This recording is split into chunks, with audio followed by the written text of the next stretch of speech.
Selamünaleyküm değerli izleyiciler. Murat TV ekranlarından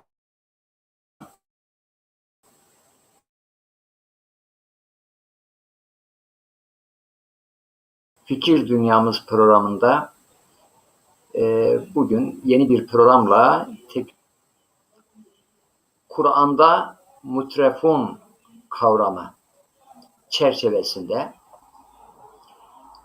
gerek Hazreti Peygamber'in peygamberlik mücadelesinde, tevhid mücadelesinde ve gerekse ondan önceki bütün peygamberlerde, Hazreti İsa döneminde olsun, Hazreti Musa döneminde olsun, Allah'ın mesajına tepki gösteren, karşı çıkan,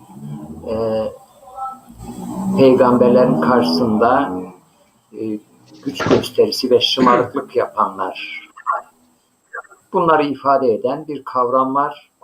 Kur'ani kavramlardan en önemli kavramlardan bir tanesidir. Mutrefun kavramı. Bu çerçevede değerli hocalarımızla sohbet edeceğiz. Bu konuda sohbet edeceğiz. Evet. Değerli hocam hoş geldiniz. Hoş bulduk. Selamun Aleyküm ve Rahmetullah. Nasılsınız hocam? İyisiniz? Nasılsınız? İyi misiniz? Sağ ol. Teşekkür Teşekkürler. ederim. Allah razı olsun. Bünyamin Bey siz de hoş geldiniz. Hoş bulduk Abdul Hocam, Burhanettin Hocam. İyi akşamlar, iyi yayınlar dilerim herkese. İyi akşamlar, iyi yayınlar.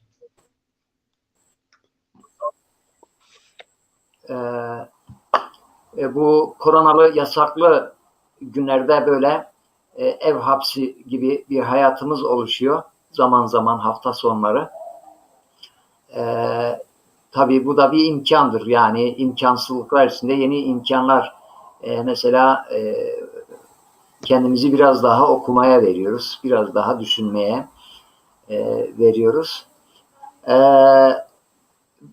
Ben sohbetimize Burhanettin hocamla başlamak istiyorum. Hocam mutrefun kavramını bugün konuşuyoruz. Bu kavramın anlamını bize biraz açar mısınız izleyicilerimiz? Ben izleyicileri, dinleyicileri ekran başlarında, yani bizim programı takip eden tüm bacıları, kardeşleri saygıyla, sevgiyle selamlıyorum.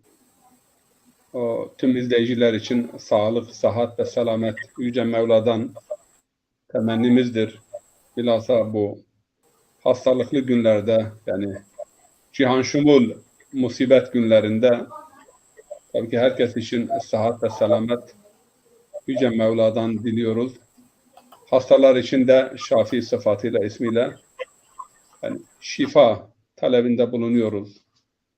Ve bu hastalıktan dolayı diyarı ahirete Darüsselam'a intikal etmiş olanlara da Yüce Mevla'dan rahmet ve mağfiret temenni ediyoruz. Kur'an kavramları tabii ki önemli. Kur'an-ı Kerim bizim için hayat kitabı olduğuna göre hidayet kitabı ve marifet kitabı, yani bilgi kitabı, marifet kitabı. Hem şehadet alemiyle ilgili hem gayb alemiyle ilgili marifet kitabı olması hasebiyle hem de hayat, nizam, düzen kitabı olması ve öte yandan hidayet kılavuzu olması hasebiyle Kur'an'daki kavramlar yani bu perspektiften baktığımız zaman çok büyük bir önem arz ediyor. Hakikaten Kur'an'ın her kelimesi, her kavramı altında bir batman, yani anlam yatmaktadır. Tabii bu konuya giriş yapmadan önce Mevlana Celaleddin Rumi'nin Kehf suresindeki bir ayet ile ilgili yorumuna ben bir atıfta bulunmak istiyorum. Orada biliyorsunuz ayet sürekli okunur. Bismillahirrahmanirrahim. لو كان البحر مدادا لكلمات ربي لنفد البحر قبل أن تنفد كلمات ربه ولو جئنا بمثله مددا. Yani eğer denizler mürekkep olsa ve ağaçlarda kalem olsa yine Allah-u Teala'nın kelamını, kelimelerini yazmakta tükeneceklerdir. Ve Mevlana bu ayetin tefsirinde şöyle diyor. Yani normal elimizde olan Kur'an-ı Kerim, efendime söyleyeyim, 50 gramlık veya 60 gramlık bir mürekkeple yazılmıştır. Ama bunu nasıl anlamak lazım? Yani bu her kelimenin, her cümlenin veya her ayetin altında yatan sonsuz bir mana vardır.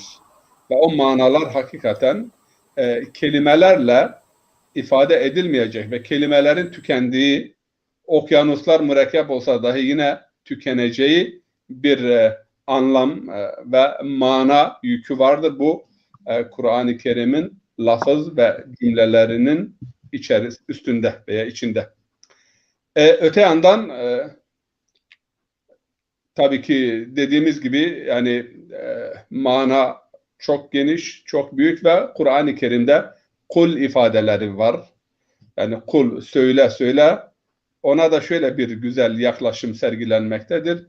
Yani bu kitaptan ne kadar söyleseniz, ne kadar anlatsanız öyle bir menba, öyle bir deryadır ki hiçbir zaman bitmez ve tükenmez. Bu girizgahtan kısa bir mukaddimeden sonra mutrafin kavramı veya mutrafun, yani ismi fail halinde geldiğinde mutrafun veya mutrafin, efendime söyleyeyim bunun tekil hali ise mutraftır. Fiil hali ise yani işte atrafahu, yani rafah içerisinde şımarmak ve kendini kaybetmek, azgınlık, taşkınlık ve fesatta bulunmak fiil olarak budur.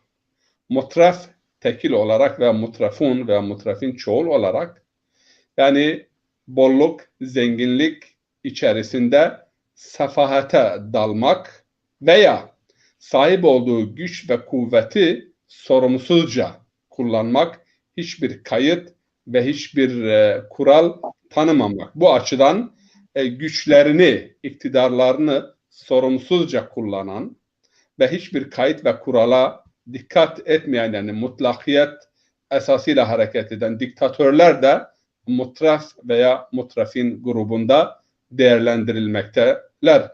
Zaten insanları şımarık yapan veya insanları azgın ve taşkınlığa götüren unsurların başında servet, güç ve kuvvet duygusudur. Bu konu Kur'an-ı Kerim'in ilk suresinde, nazil olan ilk suresinde de beyan edilmiştir. Biliyorsunuz ki Ebu Cehil'in Peygamber Efendimiz sallallahu aleyhi ve sellem Kabe kenarında namaz veya dua veya Kur'an ile okumakla meşgul iken onu rahatsız etmeye kalkışması hadisesinin anlatıldığı Alak suresi, ilk surede orada ilginç ayeti kerime var. Hakikaten hepimiz için, herkes için her zaman ve mekanda geçerli olan ve ilham kaynağı olan bir ayet-i kerimedir. Bismillahirrahmanirrahim.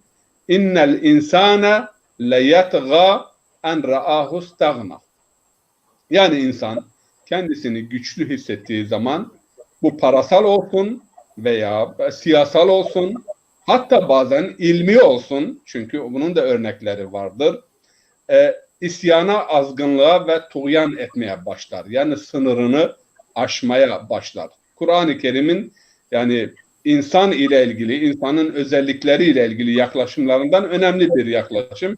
Yani varlık, güç, kuvvet, eğer kişi kendisinden bildiği zaman, bunu sahibinden, Allah'tan bilmediği zaman, kendisini bu zenginliğin, güç ve kuvvetin, Karun'un dediği gibi innema utituhu ala ilmin indi, yani benim bilgimden dolayı bu bana verilmiştir. Yani ben kazanmışım. Başka surelerde de bu konuya yine farklı ifadelerle atıf yapılmıştır.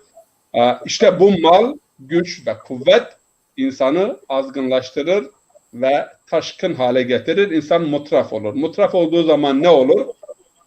Hakkı inkar eder, hakkı haykıranlar karşısında durur ve Allahu Teala'nın kendisine vermiş olduğu nimetleri şükran ile izan etmek yerine o nimetleri fesat uğrunda, kötülük uğrunda, günah uğrunda harcar ve günah bataklığına ve sefahate, çamuruna daldığı oranda da inkarı ve inadı hak ve hakikat karşısında artmaya başlar. Tabii bu kelimenin birkaç benzeri daha kelime var Kur'an-ı Kerim'de.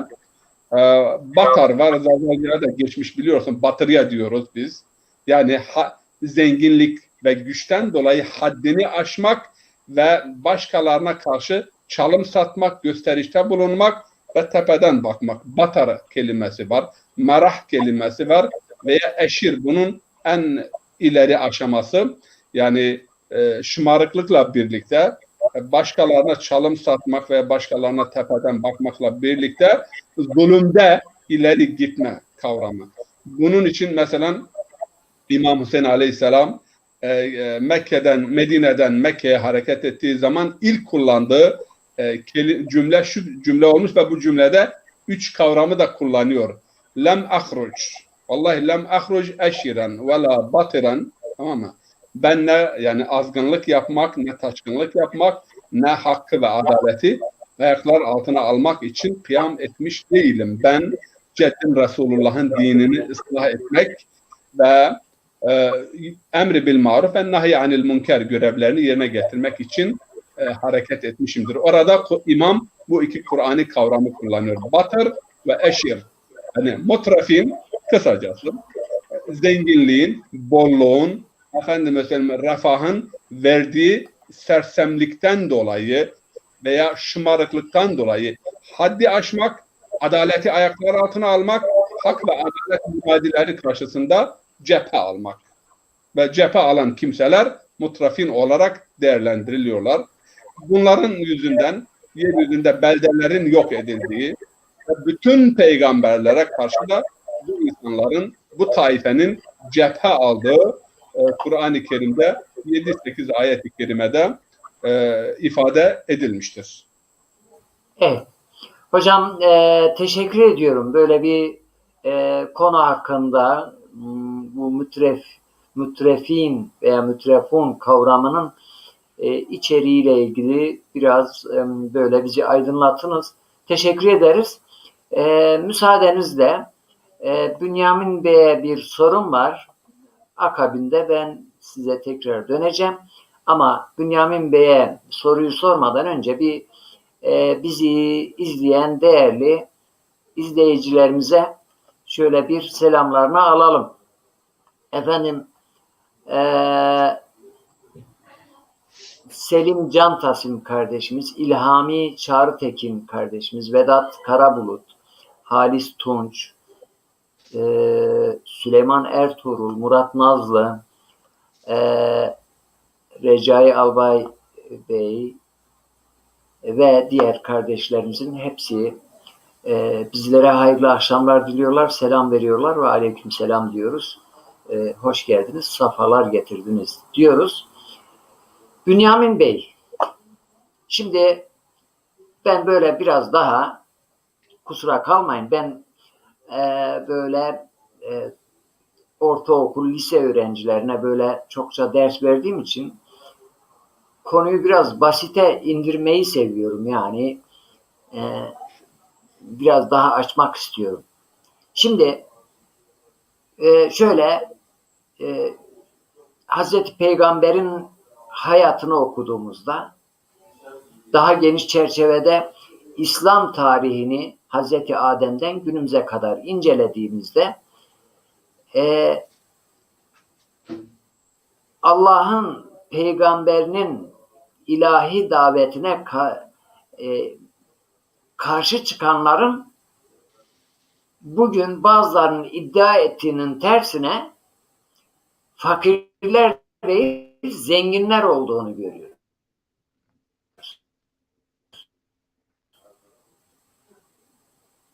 Var. Efendim mesela din zenginlerin haklarını savunuyor. Zenginlere sanki hitap ediyor. Din zenginlerin dinidir.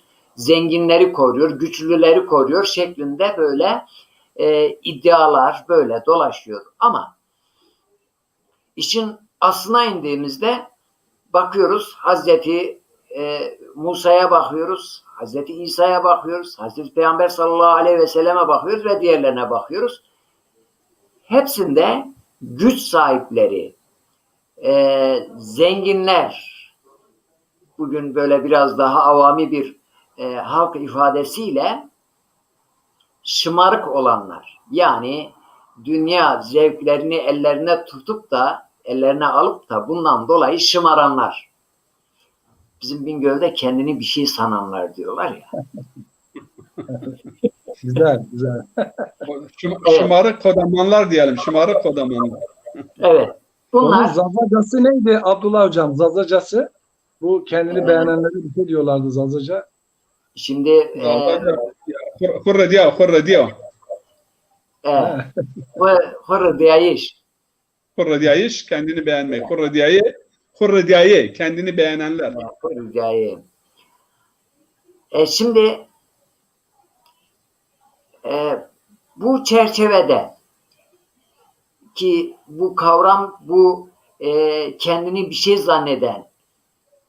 şey zanneden yani şöyle veya böyle maldan güç alan, makam mevkiden güç alan veya sömürdüğü insanlardan güç alan ve kendini bir şey zanneden bu mütrefon kavramın içine giren Hazreti Musa, Hazreti İsa Peygamberimiz döneminde hangi örnekler daha çok böyle Kur'an'da geçiyor? Bu konuda sizden örnek istiyoruz efendim. Evet. Teşekkür ediyorum. Bizi izleyen tüm izleyicilere, yayınlarımızı izleyenlere selam gönderiyorum. Sağlık, sıhhat, afiyet dolu günler diliyoruz hakikaten. Bir süreçten geçiyoruz. Zor süreçler yaşıyoruz hepimiz. Tabii sizin belirttiğiniz gibi belki şöyle de yanlış anlaşılabilir. Kur'an kesinlikle zengin oldukları için insanları ele almaz veya onları yadırgamaz. Nasıl zengin oldukları veya o zenginlikleri nasıl kullandıklarını dile getirerek o figür üzerinden insani özelliklere dikkat çekerek bir hakikati paylaşır. Yani burada yine Kur'an karşısında büyülenmemek mümkün değil. Ya çok etkileyici gerçekten Kur'an. Yani bakıyorsunuz mesela Kur'an hani daha çok icazlı olduğu için diğer kutsal kitaplarla bakıldığında Kur'an çok icazlı ya. Şimdi mesela böbürlenmeyin, kibirlenmeyin veya işte heva ve hevesinize uymayın diyor. Ama bununla yetinmiyor. Az önce sizin dediğiniz gibi insanın anlayabileceği somut örnekleri de vererek, hani eğitim öğretimde somut örnekler, temsiller çok önemlidir ya, anlamı yakınlaştırır akla temsiller. Mutlaka temsil vererek bir hakikati dile getirir. Kur'an'ın böyle bir icazlı şeyi vardır, yöntemi vardır. Çünkü son kitaptır ve tüm insanlara hitap etmesi gerekiyor. Hakikaten her toplumun her kesimi Kur'an'ın bu icazından, bu çok az sözle çok manalar ifade eden şeyler ortaya koyması gibi icazlı boyutuyla her kesime hitap ediyor. Şimdi burada Kur'an hakikaten bu Rahmetli Hocam'ın belirttiği kavram çerçevesinde insanla ilgili inanılmaz insanı düşünceye iten tespitleri, önerileri var. Yani burada yine modern dünya ve ideolojiler yine sınıfta kalıyorlar. Yani mesela ideolojiler insanı tanımlamakta çok yetersizler. İnsanı tanımlayamadıkları için insanla ilgili ortaya koydukları reçeteler de yetersiz kalıyor. Şimdi Kur'an önce insanı nasıl tanıdığını o kadar güzel tahlil ediyor ki az sonra o belirttiğiniz bazı figürler var. Hani şahıslar üzerinden genel ilkeler koyar ya Kur'an. Mesela Karun'la ilgili. Karun'u ele alır ama Karun'dan hareketle her kesime hitap eden hakikatleri dile getirir. Ama önce insanın en önemli özelliklerini de orada dile getirir. İnsan nerede yanıldığını, nasıl gittikçe hataya düşebileceğini, nasıl delalete, yanlışa kayabileceğini, kötü ahlak, onda kötü ahlakın nasıl vücut bulabileceğini çok güzel bir şekilde anlatır, kısa şekilde anlatır. Tabii en bariz örneklerinden biri Musa Aleyhisselam zamanında yaşayan Karun zenginliğiyle. Bir de Peygamberimiz döneminde zaten örnek hakikaten çok. Yani inanılmaz örnekler var. Ebu Cehil'den tutun da Ebu Süfyan'a kadar işte ne bileyim Nadir bin Hars ki bunu başlı başına ele almayı düşünüyorum. Bugünkü medya patronu neyse Nadir bin Hars da o. Yani inanılmaz. Şimdi As bin Vailler, Velid bin Muireler bunlar hem toplumu ileri gelenleri hem de şeyleri yani entelektüelleri hem de zenginleri falan. Ama Kur'an-ı Kerim çok şahıslardan ziyade belli başlı şahısların dışında genelde o insan tipolojisinden, o figürlerden özellikleri vurgular. Mesela ben şöyle bir olay anlatayım size. Bir arkadaşım, çok samimi bir arkadaşımla Kayseri'de okurken beraber kalıyorduk. Ankara'ya yolculuk yaptığı sürede yaşadığı bir olayı bana anlattı. Böyle yeni gelmişken paylaşmak istiyorum. Diyor ki hani o ideolojik dönemlerde herkes siyasi görüşlerini anlattığı dönemde otobüste giderken diyor böyle herkes mikrofonu aldı bir şeyler konuştu ama böyle çok davasını iyi bilen hararetle davasını anlatan bir arkadaş da diyor mikrofonu aldı ve insanlara sordu. Ya dedi siz işte mutlu musunuz? Aldığınız elde ettiğiniz gelirle geçinebiliyor musunuz? Böyle hayatın sistemin, düzenin çarpıklıklarını dile getirdi ve insanın bu düzende mutsuz olduğunu kendi ideolojisini anlattı. İşte bizim hak, eşitlik, özgürlük, işte serveti paylaşma gibi böyle diyor konulara değindi. Ama diyor çok güzel anlatıyor. Bu arada diyor ki ben de diyor elimde diyor bir kitap var okuyordum diyor. Böyle istedim ki ona bir şey sorayım ama o da beni fark etti ona bir şeyler sormak istediğimi. Neyse diyor otobüs bir mola verdi diyor. Mola verdikten sonra diyor ben hemen arkadaşın yanına gittim. Selam verdim. Ya dedi seni fark ettim dedi. Sen bana bir şeyler söylemek istiyorsun ama herhalde otur dedi. Söyleyebilirsin dedi. Anlayışlı bir arkadaştı. Ya ona dedim ki sizi tebrik ediyorum. Çok güzel hakikatleri dile getirdiniz. Yani mevcut çarpık düzenin nasıl örneklerini verdiniz ve insanı mutsuz eden bir düzende yaşadığımızın güzel örneklerini verdiniz. Ben bir de sizden hani sonuçta insan için bir öneride bulunuyorsun, bir reçete sunuyorsun, bir proje sunuyorsun. Ben sizden bir de bana insan nedir? Bunu tanımlar mısın diye sordum diyor. İnsan. Şimdi arkadaş tabii kültürlü. Şimdi diyor o karşıdaki de diyor daha sonra bana anlattı diyor. Yani baktı şimdi desem ki hani biyolojide insan ne bileyim sosyo-kültürel bir varlıktır. Biyolojik ve sosyo-kültürel bir varlıktır diyebiliyor. Başka bir tanım yapamıyorlar biliyorsun. Diyor böyle desem yeterli olmayacağını biliyor ve sanki bu sorunun cevabını da sen biliyorsun gibi diyor. Davrandı. Arkadaş sen bu sorunun cevabını iyi biliyorsun dedi herhalde. Valla ben dedi bugüne kadar bunu hiç düşünmedim. Diyor ben ona sana dedim ki ya dedim bir doktora hasta gider. Doktor hastanın teşhisini yapar. O hastalığına uygun reçeteyi sunar. Siz şimdi hasta olarak insanı görüyorsunuz ama insan nasıl hastadır, hastalığı nedir?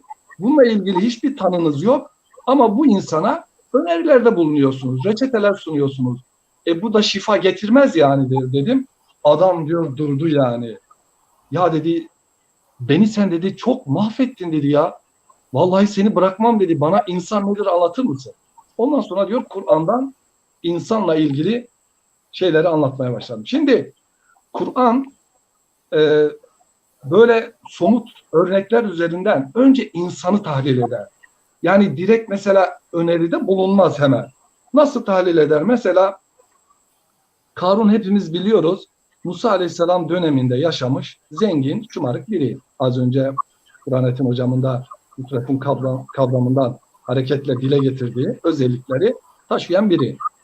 Şimdi Musa'nın kavminden ama şimdi Kur'an Karun'u anlatırken tek başına Karun'u anlatmıyor. Ve Karun'un şahsı da hedefte değil. Yani hani zengin hedefte değil. Zaten Müslüman zengini karşı olamaz. Fakire de karşı olamaz. Hani böyle uç noktalarda bazen ideolojiler geliştiririz ya İslam çerçevesi içerisinde. Kimi işte Ebu Zer Gıfari'ye gider. Tam İslam'ın neredeyse fakir fukaranın dini yapar. Veya bazıları da işte ne bileyim çok zenginlere kayar. Müslümanlığı zenginlerin dini gibi gösterir. Hazreti Ebubekirleri veya işte Hazreti Osmanlıları göstererek. Şimdi Karun Yahudileri yönetmek için Firavun onu yönetici atar. Hani bildiğimiz gibi.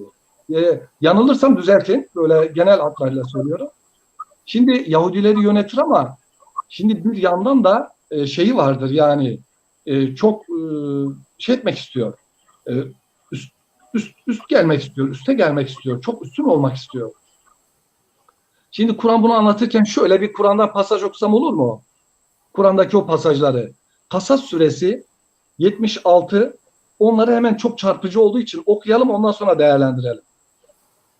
Onlara karşı taşkınlık etmişti diyor. Yani kavmine karşı. Hem kavmini yönetmek adına İsrailoğlu hem de Musa Aleyhisselam'ın amcasının oğlu rivayetlerde, hem Yahudileri yönetmek için atanmış ama onları hor görüyor, onları küçük görüyor, onlara karşı taşkınlık yapıyor. Yani biz diyor ona öyle hazineler vermişti ki yani onun o hazineleri, o anahtarları güçlü bir topluluk bile taşıyamazdı. Yani 300'e yakın devenin taşıyabileceğini söylüyorlar bazı rivayetlerde. Şimdi Karun anlatıyor şimdi diyor zenginliğini vurguladı. Önce taşkınlığını belirtti. Hani insanın temel özelliklerinden biri ya azmak. Şimdi bu hep şeyi beni dikkatimi çeker. İlk gelen Alak suresindeki ayetler de innel insana layatga, hani insan kendini istina eder ve azgınlık yapar ya, insanın küfre gitme nedenlerinden ilk gelen ayetler arasında bunun zikredilmesi çok düşündürücü ve etkileyicidir. Hani o ikrada. Şimdi burada da küfre gidenin ilk davranış biçimlerinden biri taşkınlık. Zengin olduğu için tabii kavmi ona demişti ki şımarma. Şimdi burada önemli olan, şimdi Kur'an tek Karun'la bakmıyor ele olayı. Kavmini alıyor, Firavun'u alıyor, orada Haman var ve Musa'yı da alıyor, Harun'u da alıyor. Yani toplumun her kesimini katıyor Karun olayına. Sadece Karun'un zenginliğinden hareketle onun düştüğü hataları vurgulayarak yetinmiyor Kur'an.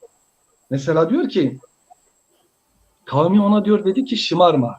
Demek ki kavmini küçük görüyor, onlara üstünlük taslıyor, değil mi? Şımarmış. Ta ki elinizden çıkan, evet. Çünkü Allah şımaranları sevmez. Şimdi Allah boyutuna geçti. Cenab-ı Hak insanla olan ilişkilerinde insana ölçüler veriyor. Bir kulun sahip olması gereken ölçüler. Bunlardan biri de Allah diyor şımaranları sevmez. Hemen Allah olaya nasıl bakıyor orada söylüyor. Kavmi devrede demek ki bir kavme düşen bir görev de bir topluma şımaranlara arkadaş şımarma demek gerekiyor. Kur'an onu da bize hatırlatıyor. Yani şımarma demen lazım. Eğer bir arkadaşın taşkınlığa varmışsa, şımarıyorsa veya bir üst, bir yönetici veya bir zengin, bir mütegallip eğer böyle bir davranış içine giriyorsa onun yanındaki insanlar ona arkadaş uyarması gerekiyor. Kur'an onu da hatırlatıyor. Yani sadece Kur'an Karun'un zenginliğiyle anlatarak yetinmiyor. Ama diyor sana diyor Allah'ın sana verdiği şeylerden diyor ahiret yurdunu ara diyor. Şimdi demek hayır ver. Hani zenginsin, zenginliğini nasıl kullanman gerektiğini de Kur'an söylüyor. Diyor ki sen diyor ahiret yurdunu ara diyor. Sadece diyor dünya için harcama zenginliğini. Hani başta dedik ya Kur'an'ın zenginlikle ilgili, zenginlerle ilgili bir kesinlikle bir şey olamaz zaten. Allah'ın bir şeyidir. Lütfudur zenginlikte. Güzeldir ve gerekli. Toplumda zenginlere de ihtiyaç var. Ama zenginliğin elde ediş biçimi ve kullanış biçimi üzerinde duruyor ya, bunu vurgulamak isterim özellikle. Ona diyor ki sana verilen şeylerden diyor ahiret yurdunu da ara diyor. Yani ahirette senin karşına çıkacak hayırlar yap diyor. Şimdi orada bunu hatırlatıyor Kur'an bir şeyden arkasından diyor tamam diyor dünyadan da nasibini unutma. Yani ben sana elindekini hani insan biraz cimridir ya Kur'an'da söyler insan özelliklerinden biri. Cimrilik özelliği vardır. Tamam sen kendine nasibini unutma ama ahireti de ara. Ve diyor yeryüzünde bozgunculuk arama. Demek ki bozgunculuk yapıyor, koalisyon kurmuş Firavun'la.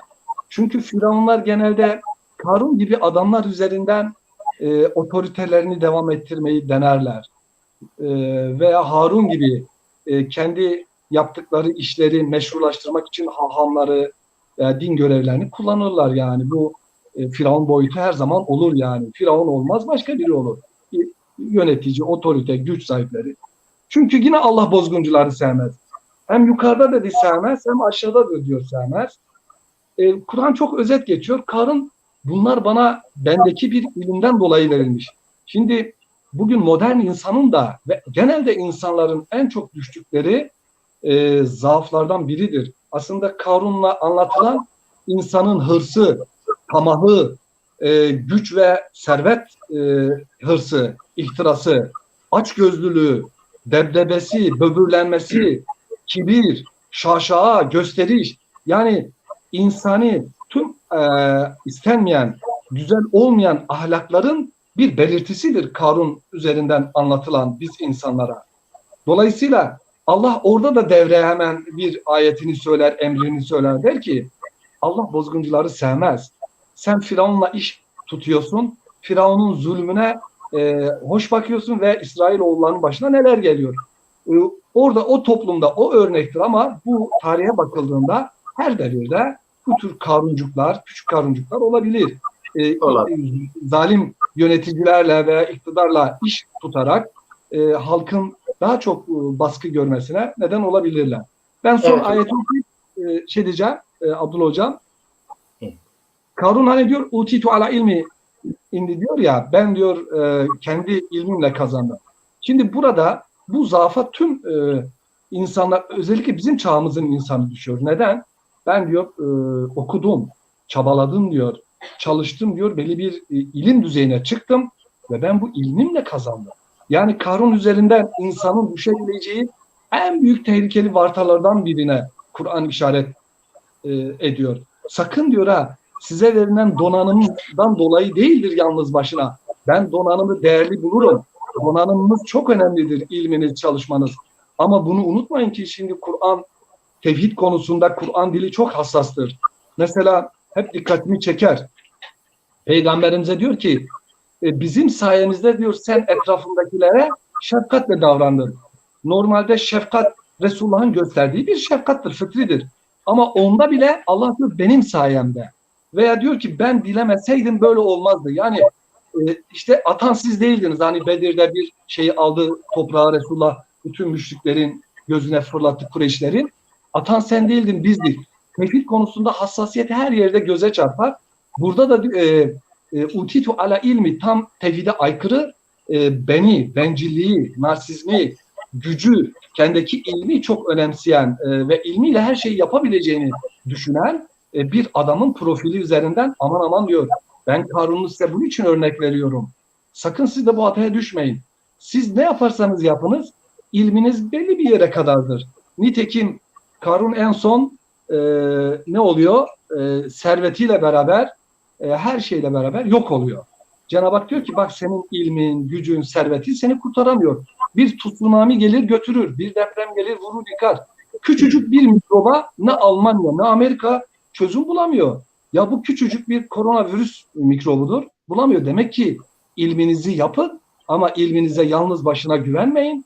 Unutmayın ki Allah'ın iradesi, kudreti, inayeti olmadığı sürece o ilminiz de size fayda vermez. Ben bu aşamada hani böyle bir giriş yaptım ama Karun'un insan özellikleri analizini daha sonra yapacağım. Yani Karun olayında nasıl dersler çıkarmalıyız şeklinde bir de hasbi nadir ile ilgili vermeye çalışacağım. Evet. Hocam anladım. Şöyle ben bir özetlemek istiyorum sizden anladığımı. Böyle birkaç cümleyle. Cenab-ı Hak peygamberleriyle dünya nizamına bozulmuş olan dünya nizamına müdahale ediyor. Allah'ın mülkünü kendi mülkü zanneden otorite sahiplerine, Allah'ın yeryüzündeki malını kendi malı zanneden zenginlere zaman zaman durun, peygamberleri vasıtasıyla bu tasarruf ettiğiniz, kendinizin zannettiğiniz mülk, güç benim gücümdür. Şu anda size tasarruf hakkı vermişim ama şartlarım var. Şu şartlarda tasarruf edebilirsiniz şeklinde müdahale ediyor. Tabii ki bu insanlar da demin söyledim kendini bir şey zanneden bu mütrefunlar onların işine gelmiyor yani. Yani Allah'ın mülkünden sanki kendi mülkleriymiş gibi istedikleri düzene göre tasarruf ediyorlar. Bu da onların işine gelmiyor. Haliyle peygamberlerin karşısına dikilenler en önemli güç kesimi bu şımarık zenginler, mütrefunlar. Biz öyle şımarık zenginler şeklinde. Abdullah Hocam bir cümle ilave etmek istiyorum bu açıklamanıza. Atladım herhalde. Şimdi Evet. Bunlar üzerinden zenginlik ve güç üzerinden şımaran, ondan sonra hırs gösteren, zalime yardımcı olan özelliklere karşı diyor bize Kur'an anlatıyor. Aman bu hataya düşmeyin. Şimdi orada şeyi atladım ben. Karun diyor ihtişamı içinde kavminin karşısına çıktı. Gösteriş, debdebe var ya çok. O diyor dünyayı arzulayanlar. Şimdi orada iki grup var. Bir ona hakkı hatırlatanlar vardı. Karun'a şımarma diyenler vardı. Bir de dünyayı arzulayanlar var. Kur'an her türlü insan profilini dile getiriyor.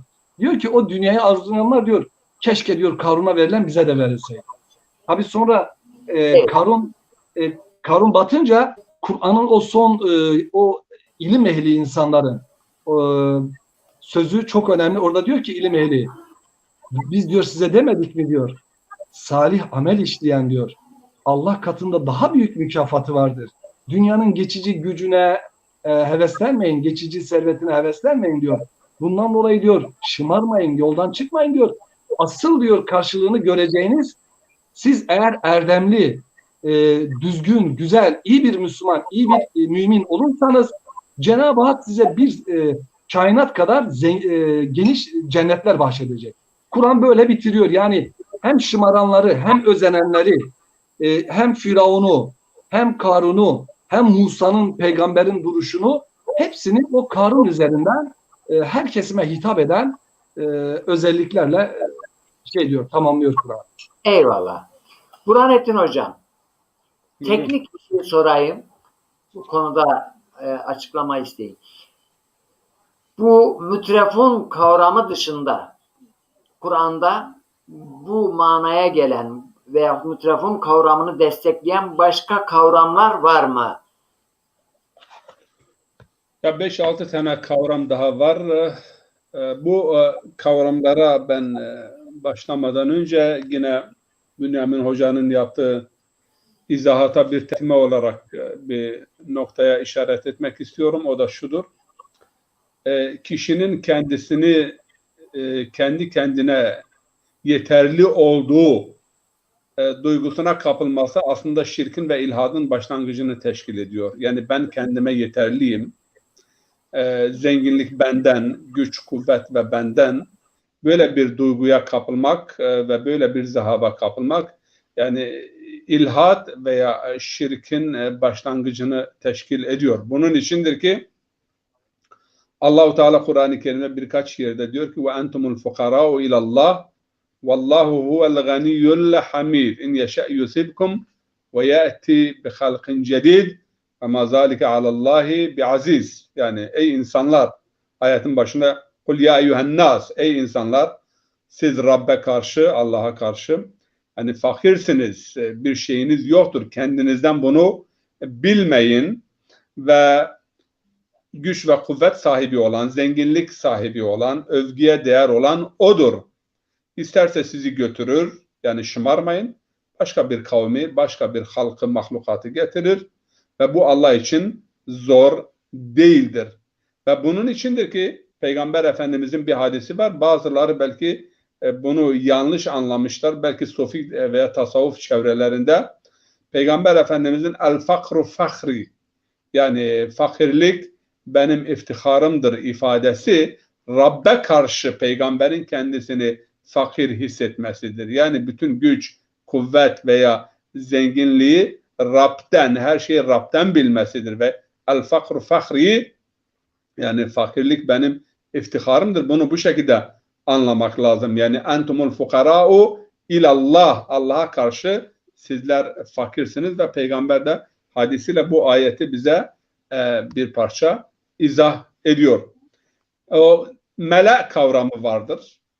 Önemli bir kavram ve bu mutrafin kavramıyla ilişki içerisindedir. Kur'an-ı Kerim'de mutrafinlerin, yani Allah'ın kendisine vermiş olduğu nimetleri fesat, ifsat yolunda kullanıp ve şükrünü eda etmeyip günah ve masiyette harcayan ve sonunda Allah'ın gazabına uğrayan kimselerdir. Yani mutrafin aynı azap Kur'an-ı Kerim'de iki ayet var. Biri İsra suresinde geçiyor. Biri de ya Enbiya ya Hud olması gerekir. Orada Allah-u Teala mesela diyor ki İsra suresinde ve izâ aradna en nuhlike qaryeten emerna ev amerna mutrafiha fefesakû fîhâ fehakka aleyha'l kavl fedemmernâha tedmîrâ. Yani Zamakşeri'nin ifadesiyle bu ayeti açıklarken kendisi diyor ki emerna değil amerna, yani kıraatiyle okuyor. Biz bir kavmin helakine ortam hazırlamak istediğimizde şımarık zenginleri veya güç sahiplerini o kavmin başına getirir. Onlar ifsat ve fesat ve şımarıklıkta haddi aşarlar, sınırları ihlal ederler, fesat çıkarırlar ve bu o toplumların yok olmasına sebebiyet verir. Aynı ifade melek kavramı içinde geçmektedir. Yani biz günahkar seçkinlerinden dolayı kavimleri veya beldeleri helak ettik, yok ettik. Melek kelimesi de bol olmak, yani bol, cebi bol veya gösterişleriyle kitaplarında, lügat kitaplarında gösterişleriyle, şatafatlarıyla, demdeme ve kepkebeleriyle başkalarının gözlerini dolduran anlamında seçkin sınıf, danışılan sınıf veya otoritelerin yanında yer almış olan, yani hem güç bakımından hem de kuvvet bakımından. Bu açıdan yani molla kelimesi de aynı kökten geliyor. Yani molla ilim ile dolu olan kimse demektir. Tabii ki mele, yani bu grup kendilerine danışılan bir iki yerde de olumlu olarak da kullanılmıştır ama 14-15 yerde geçiyor Kur'an-ı Kerim'de.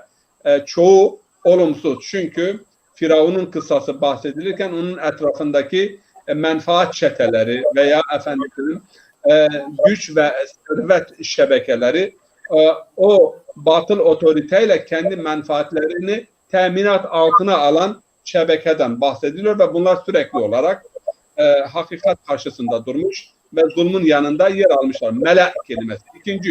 Üçüncü bir kelime ise batara.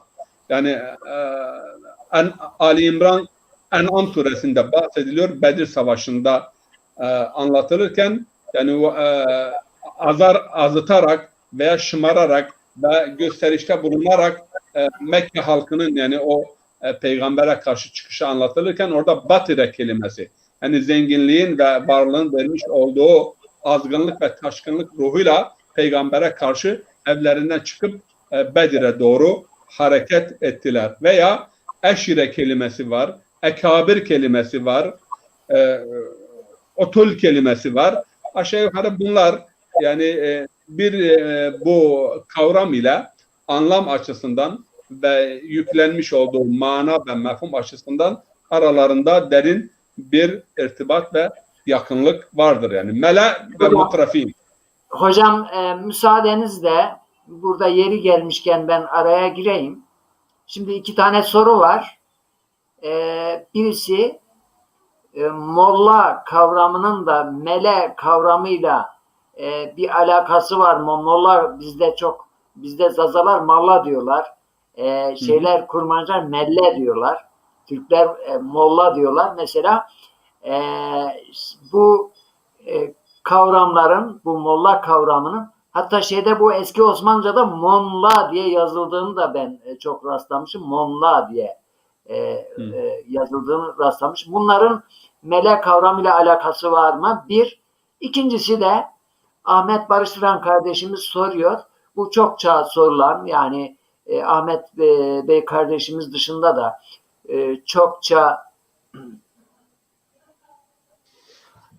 çokça karşılaştığımız bir soru. Yani bununla ilgili aklımızda bulunsun. Özel bir program yapalım. Yani bir programın genel şeyi olsun. Soru şu. Hocam Kur'an Müslümanlara yeterli değil mi? Kur'an'ı bırakmışlar. Hadis fıkhı Kur'an'dan üstün görenler var. Bir de bu soru var. Bu izleyicilerimizin çok zihnine takılan bir konudur. Bir de yani mezhepler, tarikatlar konusu, işte Kur'an'ın yanında hadisler, fıkıh, tefsir, kelam gibi ilimler var. Yani bunlarla ilgili bir geniş bir program yapmamız lazım ama yine de bu molla kavramı ve bu soruyla ilgili kısa böyle bu arada bir cevap verirseniz seviniriz efendim. Bir espriyle de başlayacağım ama önce molla kavramını izah edeyim. Ondan sonra bir Behlül'den konuyla ilgili bir espri anlatayım da biraz yeşillik olsun. Molla yani dediğim mele kökünden, mele demek yani gözü doldurmak veya cebi dolu olmak, bol olmak, dolu olmak anlamında. Mele. Tamam mı? İmla kelimesi de oradan geliyor. İmla, siz birisine bir şey yazdırıyorsunuz yani. Şimdi dikte diyorlar. Dikte İngilizceden alınmış, imla Arapçadan alınmış. İşte şimdi Türkçeleşti, bunu dikte diyorlar. İmlayı bir kenara bıraktılar. Biz okulda okurken işte imla hatası. Yani sen birisine bir şeyi dolduruyorsun. Yani bir anlamı, bir kelime, bir yazıyı sen söylüyorsun. O yazıyor, sayfayı dolduruyor. Oradan imla geliyor. Yani kelime aynı kökten. Molla ise mübalağa kipidir. Mübalağa kipi yani çokça ilimle dolu olan kişi anlamında. Çokça ilimle dolu olan kişi. Molla deyip geçmeyin. Yani keşke molla olabilsek. Yani bazı insanlar var ya, molla kelimesi kullanıldığı zaman hatta bazı talebeler ben görmüşüm. Ya işte şahit oldum buna. Başka bir ifade bana kullanın. Hatta burada bir defa bir toplantıdaydık. İşte molla filan arkadaşlar baktım yani akademisyenler nezdinde filan böyle biraz kendilerini küçük mü hissettiler? Dedim ya siz onları bırakın, molla benim ben. Bana molla deyin, onlara başlayın. Ben mollayım yani. Eğer molla olabilirsem yani. Talebeyim yani ama molla ilimle dolu olan kişi demek. Bu bir gün diyor adamın biri ben bu arada siz bu anekdotunuzu unutmayın. Ben şunu da sorayım. Molla kavramı Araplarda pek kullanıldığını görmedim. Farisilerde, Afganistanlarda mesela bizim bu Doğu bölgesinde eskiden buraya Osmanlılar zamanında Kürdistan diyorlardı. Bu bölgede molla kavramı çok kullanıyordu. Bu Horasan taraflarında veya Afganistan, Pakistan veya İran taraflarında da bu kavram eskiden beri kullanılıyor mu onu merak ettim.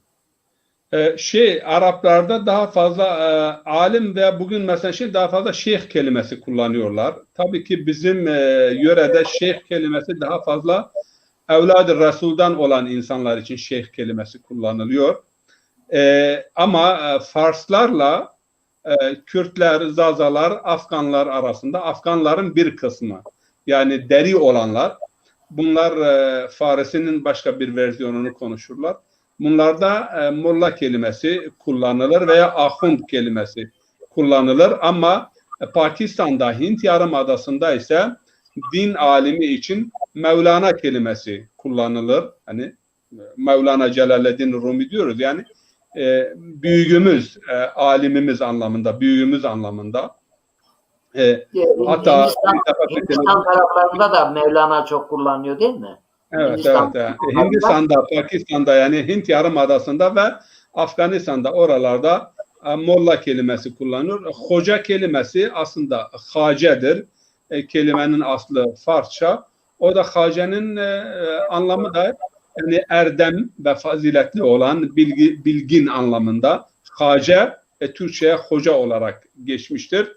Molla Kürtlerin ve Farsların kullandığı, Afganların kullandığı bir kelime. Ama dediğim gibi mesela kavramlar yer değişiyor. Araplarda mesela şeyh kelimesi aslında şeyh yaşlı olan insan anlamında veya kabilenin büyüğü anlamında. Ama şeyhin ifadesi mesela ilk iki halife için kullanılıyor. Veya Bukhari ve Müslim yani hadis konusu ehli sünnete gündemde olduğu zaman şeyhin demek işte bu hadisin uzman, hadisin büyüğü. Yani kelime zaten şeyh yaşlı büyük ama ilimde büyük. Bir de petrol şeyhleri çıktı. Yani petrolü bol olan, zenginliği olan ama yani her ilim veya her alanda Arapça o büyükler için şeyh deniliyor. Şuyuhul Arap denildiği zaman bugün kimse ilmi hatırlamıyor. Yani para ve zenginlik.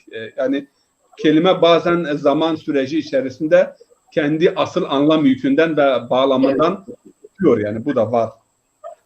Ama tabii Kur'an'ın ifadesi alim. Kur'an'da alim kelimesi geçer. Kur'an'da da farklı kelimeler geçiyor. Bir kelime tek değildir. Alim kelimesi geçer, hebir kelimesi geçer, Rabbani kelimesi geçer. Mesela Rabbaniyune vel ahbar. Yani Rabbani yani Allah rızası için kendisini Allah'a adamış olan sözüyle, özüyle, fikriyle, düşüncesiyle Allah'ın yolunda hareket eden ve insanları o yola davet eden din alimine de Rabbani deniliyor Kur'an-ı Kerim'de. Evet. Hocam biz bu mütrefun kavramına Kur'an'da o kavramı destekleyen ve o kavramın anlamını içeren, o kavrama yakın olan kavramlar konusunda konuşuyorduk. Bu araya birkaç anekdot yerleştirdik. İzleyicilerimiz sonradan katılan varsa haberdar olsunlar diye bu açıklamayı yapıyorum. Biz gene asıl konumuza dönüyoruz. Şimdi mele var dediniz. Evet. Mele var fiil şeklinde bataran yani azanlar ve taşanlar var. Ekabir, büyüklenenler. Bizim burada da hocam bizim mahalle dilimizde kullanılıyor. Enfluencez batırıyor. Biz bunu çok kullanıyoruz. Değil mi? Batırya aynı o köktendir. O yani batırya kelimesi kullanılıyor. Aynı anlamda. Zazaca'da hangi anlamda kullanılıyorsa evet. Yani Kur'an'daki şeyde haddini aşan, taşan ve haksızlık yapan yani o zenginliğin ve gücün zaten batara demek kelime manasıyla haddi aşan ve azgınlık yapan anlamındadır. Eşiren var dediğimiz gibi, ekabir var yani büyüklenenler, kendilerini büyük görenler, büyük olmadıkları halde kendilerini büyük görenler. Bu arada bir Çin atasözünü hatırlatayım. Diyor bir toplumda eğer küçüklerin gölgesi büyüdüyse o toplumda güneş yakından batmak üzeredir yani. Hakikaten güzel bir yani büyük olmadığı halde kendilerini büyük görüyorlarsa veya gölgeleri büyük oluyorsa o zaman güneşi batmaktadır o memleketlerin ve toplumların. O arkadaşın sorusuna kısa bir cevap vereyim. Bu tartışmalar yapılıyor Kur'an-ı Kerim'e. Bir ayet sadece Nur suresinde Bismillahirrahmanirrahim. Bakın. Yani bazıları Kur'an bize yeter veya Kur'an edebiyatıyla işte Kur'an yeter yetmez mi? Kur'an yetmiş olsaydı o zaman Allah-u Teala gökten bunu indirirdi bir peygambere de ihtiyaç olmadan. Şimdi Kur'an tek başına yeterli değildir. Kur'an'ın açıklamaya ihtiyacı vardır. Kur'an'ın mübeyyini Peygamber Efendimiz'dir. Bakın ayet, Kur'an kendisini, Kur'an bizatihi bir yerde değil 10 yerde 20 yerde bizi peygambere havale ediyor. Bak bir ayet okuyayım size. Bismillahirrahmanirrahim. Ve eti'ullah ve eti'ur rasul. Bak ve eti'ullah ve eti'ur rasul. Allah'a itaat edin ve Arapçada usul kaidesinde ve harfi geldiği zaman itaatin farklılığı bahsediliyor. Fe olursa ayrıdır, ve olursa yani itaat noktaları farklıdır. Ve eti'ullah ve eti'ur rasul. Fe in tevellev, eğer yüz çevirseler, eğer yüz çevirseniz, değil mi? Siz eğer yüz çevirseler Allah ve Resulüne itaat etmekten, fe innema aleyhi ma hummil. Peygambere düşen o yüklendiği misyon ve mesajdır. Fe innema aleyhi ma hummil ve aleykum ma hummiltum. Ve size de o yüklendiğiniz yani sorumluluk. Devamında ayeti kerimede ve in tettebi'u ve in tuti'u tehtedu. Ama eğer peygambere itaat ederseniz doğruyu yakalarsanız. Ama itaat etmezseniz fema aleyhi illel belagul mubin. Bak burada belag demiyor. Yani peygamberin görevi açıklayıcı bir tebliğde bulunmaktır. Açıklama. Kur'an'ın açıklaması, beyanı, Kur'an'ın açıklanması, beyanı peygambere bırakılmıştır. Peygamberin sünnetiyle, peygamberin hadisiyle. Hatta bazıları mesela, ben size bir örnek daha vereyim. Bunu çok bu edebiyatı işitiyoruz. Kur'an'da her şey vardır. Kur'an'da her şey yoktur. Kur'an'da ana hatlarıyla temel konular vardır. Bir örnek vereyim size. Kur'an eti yenilmeyen hayvanlardan bahsederken 4 şeyden bahsediyor. Tamam mı? İnnemâ harrama aleykumul meytete ve demme ve lahmel hınzir ve ma uhille li gayrillah ve ma uhille li gayrillah. Yani hınzir, efendime söyleyeyim, kan, ondan sonra murdar et ve Allah adının anılmadı ve putlara adanmış olan şeyler size haram kılındı. 4 şey. Yani şimdi hakikaten biz Müslüman olarak bu 4 şeyin dışında diğer şeyleri yiyemeyiz. Köpekten bahsedilmiyor, kediden bahsedilmiyor, yılandan bahsedilmiyor, kurtun etinden bahsedilmiyor. Ama başka bir ayet diyor ki, başka bir ayet. Ma harramallah ve harramar rasul. Allah'ın haram kıldığı ve peygamberin haram kıldığı. Bak orada peygamberin haram kıldıklarından Allah bahsediyor. Peki bu peygamberin haram kıldıklarını nereden öğreneceğiz? Tabii ki biz bunu peygamberin sünnetinden, peygamberin hadisinden öğreneceğiz. Memleketimizde şimdi 2 tane efendime söyleyeyim böyle tamamen zıt bu hususta. Bir kısım işte Kur'an bize yeter diyorlar. Bir kısmı da haşeviye dediğimiz haşeviye. Yani sünnet adına, hadis adına ne var ise alalım, kapalım, zaten tarihte bunlara haşeviye diyor denilir. Yani haşeviye demek ne rivayet edilmişse, manası, anlamı olsun olmasın çöp toplayanlar. Bazıları hadis adına ne varsa onu alıp efendim ben hadisi savunuyorum diye. Bazıları da Kur'an adına hadisi tamamen peygamberi devre dışı bırak, sünneti devre dışı bırak. Yok bana Kur'an yeter, yok Kur'an efendime söyleyeyim açıklayıcıdır. Bakın bir örnek daha vereyim size. Önemli bir konu bu. Ama son konumuzdan dışına çıkmayalım. Bir hukuk kitabı. Arkadaşlar Türkiye'de bir öğrenci 10 sene 12 sene orta ilk öğrenim görüyor. 4-5 sene de üniversiteye gidiyor. Bir hukuk yani avukat olacak kimse. Öyle değil mi? Şimdi bu avukat olan kimse hukuk kitapları Türkçe yazılmamış mıdır? Eğer yani herkes okuyarak anlayabilse o zaman kimsenin hukuk fakültesine girmesine gerek yok. Kitaplar oradadır. Alsın okusun. Efendim ona göre gidip ya hakimlik yapsın ya da avukatlık yapsın. Arkadaş Kur'an-ı Kerim yani bir Türkçe yazılmış olan hukuk kitabından daha mı basittir yani? Ki peygamberin açıklaması olmasın, alimin açıklaması olmasın. Yok her şey açıktır. Her şey açıktır. Her şey açıklayıcıdır. Mubin kelimesi orada açıklayıcı, Kur'an açıklayan, açık demek değildir. Ama yine ayette diyor ki biz sana indirdik, sen insanlara bunu açıklayasın. Peygamberin görevi açıklamaktır. Neyse konumuza dönelim. Bu konu bir gün bir program yaparız. 1, 2, 5 program. Yani çünkü hakikaten insanlar bu konuda memlekette yani kutuplaşma var. Hadisçiler, mealciler. İkisi de yanlıştır. İki aşırı uç. Aşırı uçlar. Evet. Evet hocam. Şimdi kısa böyle bir iki dakikada birkaç cümleyle Kur'an'ı destekleyen kavramları bir özetleyebilir misin? Mutrefun kavramına benzer kavramları şöyle bir hatırlatalım. Ben Bünyamin Bey'e döneceğim. Ben orada bir peygamber döneminde tabii Evet. ben bir ipucu vereyim de Bünyamin hocamız açıklamasına girsin. Mekke'de bir grup vardı. Bunlara mutayyibin denilirdi. Parfümlüler, kokulular. Mutayyibin. Bu parfümlüler tabii parası olan bir de şeyleri yani entarileri böyle arkalarından kraliçe Elizabeth gibi yani 2-3 metre arkalarında entarileri yani sürünüyordu yerde. Peygamber Efendimizin o entarinizi kısa tutun hadisi buna binaendir yani. Şimdi bazı bizim selefiler işte pantollarını kısaltıyorlar. Yok peygamber demiş kısaltın. O zaman Mekke'de parfümlüler veya mutayyibinler yani kendi zenginliklerini, debdebelerini başkalarına göstermek için entarilerini o kibirlik ve nehavet alameti olarak böyle bir yarım metre entarileri onların arkasında yerden sürünüyordu. Peygamber onlara benzememek için ve bu kibir ve gururun söküp atılması için kendi etrafındaki insanlara entarinizi kısa tutun.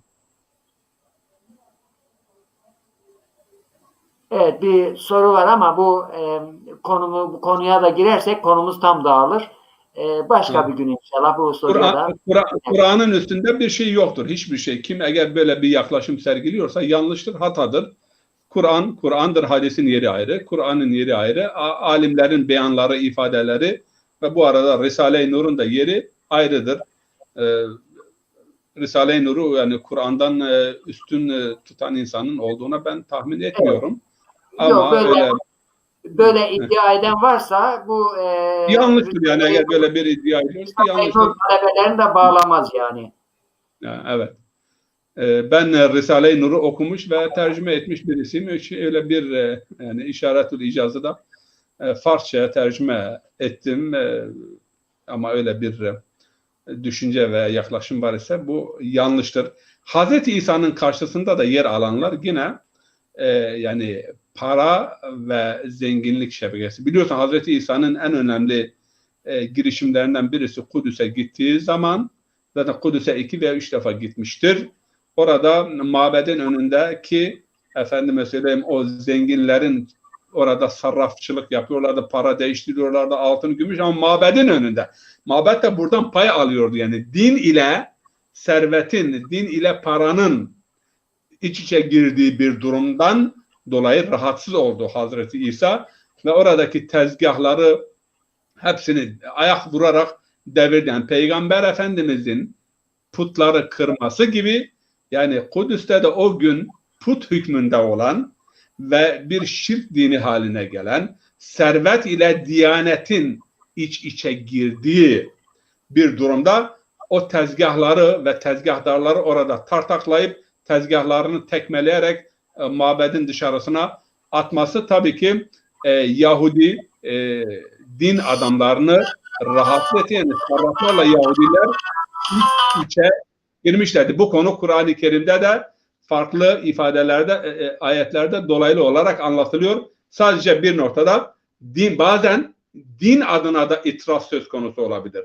Yani din adına zenginlik, din adına sefahat, dinin istismar edilerek sefahate, zenginliğe, aşırı bir masrafa, lükse ve tüketime gidilmesi ve buna dini bir kılıf da uyduruluyor maalesef. Bazen yer İslam zenginliğe karşı değildir ama İslam israfa karşıdır. Ve bugün ben kendi gözümde Körfez ülkelerindeki gördüğüm israfı dünyanın hiçbir ülkesinde ben bu israfı görmedim. Avrupalılar zengindirler ama musrif değiller. Ama Arap ülkelerine gidin Yani oradaki israfı, şatafatı, yani itraf dediğimiz, onu her yönüyle siz orada tamaşa edebilirsiniz. Mela, ekabir, eşir, batar, bunlar hepsi mutraf kavramıyla anlam bakımından irtibatlı olan kavramlardır. Bir ayeti kerime bakın. Bismillahirrahmanirrahim. وَمَا أَرْسَلْنَا فِي قَرْيَةٍ مِنْ نَذِيرٍ İlla kalu mutrafuha inna bima ursiltum bihi kafirun. Peygamber'e Allahu Teala teselli veriyor.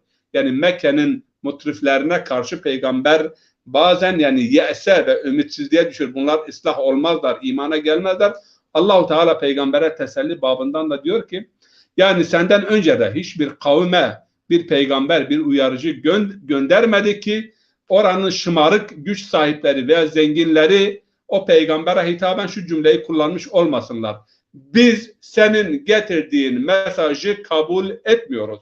Yine bir başka ayette Allahu Teala buyuruyor ki, ya eğer biz babalarımızı başka bir yol üzerinde bulduk, başka bir metot üzerinde gördük, Allah peygamberine diyor ki söyle, benim getirdiğim daha makul, daha doğru, daha isabetli ise babalarınızın yaptıklarından dolayı. Bununla birlikte mutrafinler diyorlar ki biz kabul etmiyoruz. Ama niye kabul etmiyorlar? Çünkü kabul etseler biliyorlar ki bu peygamber bunların saltanatına son verecektir. Bu şatafata son verecektir.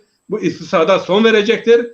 Yani bunlar çok iyi anlıyorlardı. Mekke'deki mutayyibin dediklerimiz, parfümlüler de, yani ben onların çoğunun putlara filan inandıklarına da inanmıyorum. Bugünkü Arap ülkelerindeki kralların, yöneticilerinin İslam'a inandıklarına inanmıyorum. Ama kendi saltanatlarını ayakta tutmak için bugün bakıyoruz ki mesela alenen, şimdiye kadar masa altındaydı, şimdi alenen İslam düşmanlarıyla el ele verip Müslümanları yok etmek için hiçbir beis görmüyorlar. Ve diğer taraftan din adamları da bu konuda sessiz kalmışlar. Burada da bakın görüyoruz itiraf. Mekke'deki mutayyibin, yani onlar mutlara filan inanan değildi. Bu kadar da akıl. Ama bir sistem oluşmuştu. Bir çark oluşmuştu. Menfaatleri temin ediyordu. Peygamberin de bu çarka son vereceğini, bunlar ferasetli, basiretli insanlardı. Bunlarınki küfre inadiydi. Bediüzzaman bu küfre inadi konusunda güzel sözler söylüyor. Yani bildikleri halde وَجَحَدُوا وَاسْتَيْقَنَتْ بِهَا أَنْفُسَهُمْ. Yani onlar inkar ettiler ama halbuki içlerinden onun mesajının doğru olduğuna yakin hasıl etmişlerdi. Ama itiraf, yani o zenginlik, lüks hayat, kuralsız hayat ve kayıt ve şart tanımayan o yaşam biçimine son verileceğini bildikleri için tarih boyunca şımarık zenginler, azgınlar ve kural tanımayan güç sahipleri peygamberlere karşı cephe almışlardır. Evet hocam. Bünyamin Bey'e biraz daha bugüne konuyu getireceğiz inşallah. Bünyamin Bey, şimdi malumunuz Kur'an-ı Kerim sırf hikaye anlatmak için işte Hazreti İsa döneminden, Hazreti Musa döneminden veya diğer peygamberler döneminden bahsetmiyor. Bu mutrafun dedikleri, işte Bel'am dedikleri, Karun dedikleri kişiler, anlatılan kişiler herhalde bize anlatılıyor ki bizde de buna benzer hususiyetler varsa bunlardan kaçınmamız isteniyor. Şöyle günümüze bu kavramları getirirsek, bunun örneklerini günümüzde, kendi ülkemizde, komşu ülkelerimizde, yani İslam ülkelerinde veyahut Hristiyan ülkelerde, dünyada bunun örneklerini bulabiliyor muyuz? Veya çokça bulabiliyor muyuz, azca bulabiliyor muyuz? Bu konuyu açar mısınız efendim?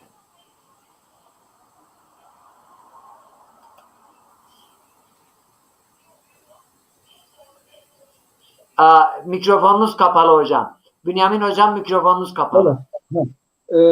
Evet, teşekkür ederim. Öncelikle ilahi vahye sırt çeviren bugünkü medeni dünyanın düşünürleri, düşünce akımları, değerleri bu anlamda Kur'an'ın dile getirdiği tüm özellikleri maalesef taşıyor. Yani Kur'an'a sırt çevirdikleri için, Kur'an'dan yararlanmadıkları için Allah ile olan ilişkilerin ölçülerini koymadıkları için bugün medeni dünya çok güç bir durumda, zor bir durumda. Kendi yetiştirdiği eğitim sisteminde yetiştirdiği çocuklar kendileri memnun değil. İstenilen düzeyde ahlaka sahip erdemli çocuklar yetiştiremiyorlar. Neden? Çünkü onları güzel insan yapacak, erdemli insan yapacak, faziletli insan yapacak, insanı insan yapacak değerlerden yoksun bugün medeni dünya. İşte bu nedenle biz Kur'an'ın bu analizlerine önem verilmesi gerektiğini üzerinde duruyoruz. Şimdi Kur'an öncelikle hani bu kitleyi anlatırken de değinmiştik. Dünya hayatına ve servetine ve gücüne güvenerek şımaran, öleceğini düşünmeyen, böbürlenen, ne bileyim büyüklenen, öğütlere kurak vermeyen, gösteriş, debdebeyi seven kitle. Şimdi işin ilginç tarafı bu özellikler insanoğlunun en büyük zaaflarından biridir. Şimdi Cenab-ı Hak insanı diğer canlılardan farklı olarak bu özelliklerle donanık yaratmıştır. Yani biz diyor ona hem vahiy hem diyor hakkı, kurtuluşu ilham ettik. Hem de diyor bir yandan da şeytan ona kötülüğü ilham eder, dürter. Şimdi dolayısıyla diyor ki kat aflaha men zekkaha. Yani nefsini temizleyen kurtulur. Nefsini temizlemektir aslında bu özelliklerden arınmak. Ama maalesef bugünkü medeni dünya bu özellikleri çok normal görüyor. Yani kişi zenginliğiyle övünebilir de gösterişte yapar, çok lüks giyinir, moda yerlerinde görünür, özel mekanlarda her türlü gösteriş, israfat, her şey yapabilir. İslam dünyası içinde de bu yaygındır maalesef. Şimdi biz Kur'an'ın bu şeylerinden, analizinden nasıl çıkarımlar yapabiliriz? Evet. Şimdi mesela şeye övünüyor, kendinde olmayan bir özelliği istiyor. Şimdi Karun'la ilk problemi, Musa Aleyhisselam'la yaşadığı ilk problemden biri Harun'un yerine talip olmak istiyor. Ve çok iyi Tevrat'ı biliyor. İşin ilginç yani. Harun'u atarken hani din işlerinden sorumlu, Karun diyor ki hayır diyor ben diyor bunu kabul etmem. Neden? Bir. İki. Kendinde olmayan bir özelliği başka birinde istemiyor. O zaafı Kur'an dile getiriyor. Yani diyor ki taştı diyor. Kendinde olmadan bir özelliği buna rağmen istiyor. Harun olmak istiyor. Yani o kadar doymayan bir hırs var ki her şeyi kendi gücünde ve elinde olmasını istiyor. Demek ki yani insanın burada bu zaaflarını görmek lazım. Mesela Kur'an insanı ele alırken kainata koyduğu düzenlerden bahsediyor mesela kainata. Diyor ki kainatı bir kanunlar çerçevesinde yönetiyorum ben. İtaat ediyor kainat. Ama diyor ben insana irade verdim diyor. İhtiyar verdim diyor. Bu irade ve ihtiyarıyla diyor benim gönderdiğim esaslara, ölçülere uyması gerekiyor. Aksi halde diyor belhum adal. Belki hayvandan da aşağı olabilir. Şimdi burada konu şu. Abdullah Hocam daha çok Valentin Hocam yani izleyicilerimizle paylaşmak istediğim şu. İnsanın yeryüzünde varlık nedeni bir konumu var. İnsanın yaratıcıyla olan bir şeyi vardır, bir iletişimi vardır, bir ilişkisi vardır. İnsanın bu konumuna atfedilen değerler vardır. Eğer siz bu değerleri o konuma atfetmezseniz, mesela biz Kur'ani kavramda ne diyoruz? İnsan yeryüzünün en seçilmiş halifesidir diyoruz. Şimdi yeryüzünün halifesi olmak, Allah'ın kanunlarını icra ve tatbik etmek, iyi bir insan olmak, yani değerli bir insan olmak, Allah'a iyi bir kul olmak, erdemli bir insan olmaktır.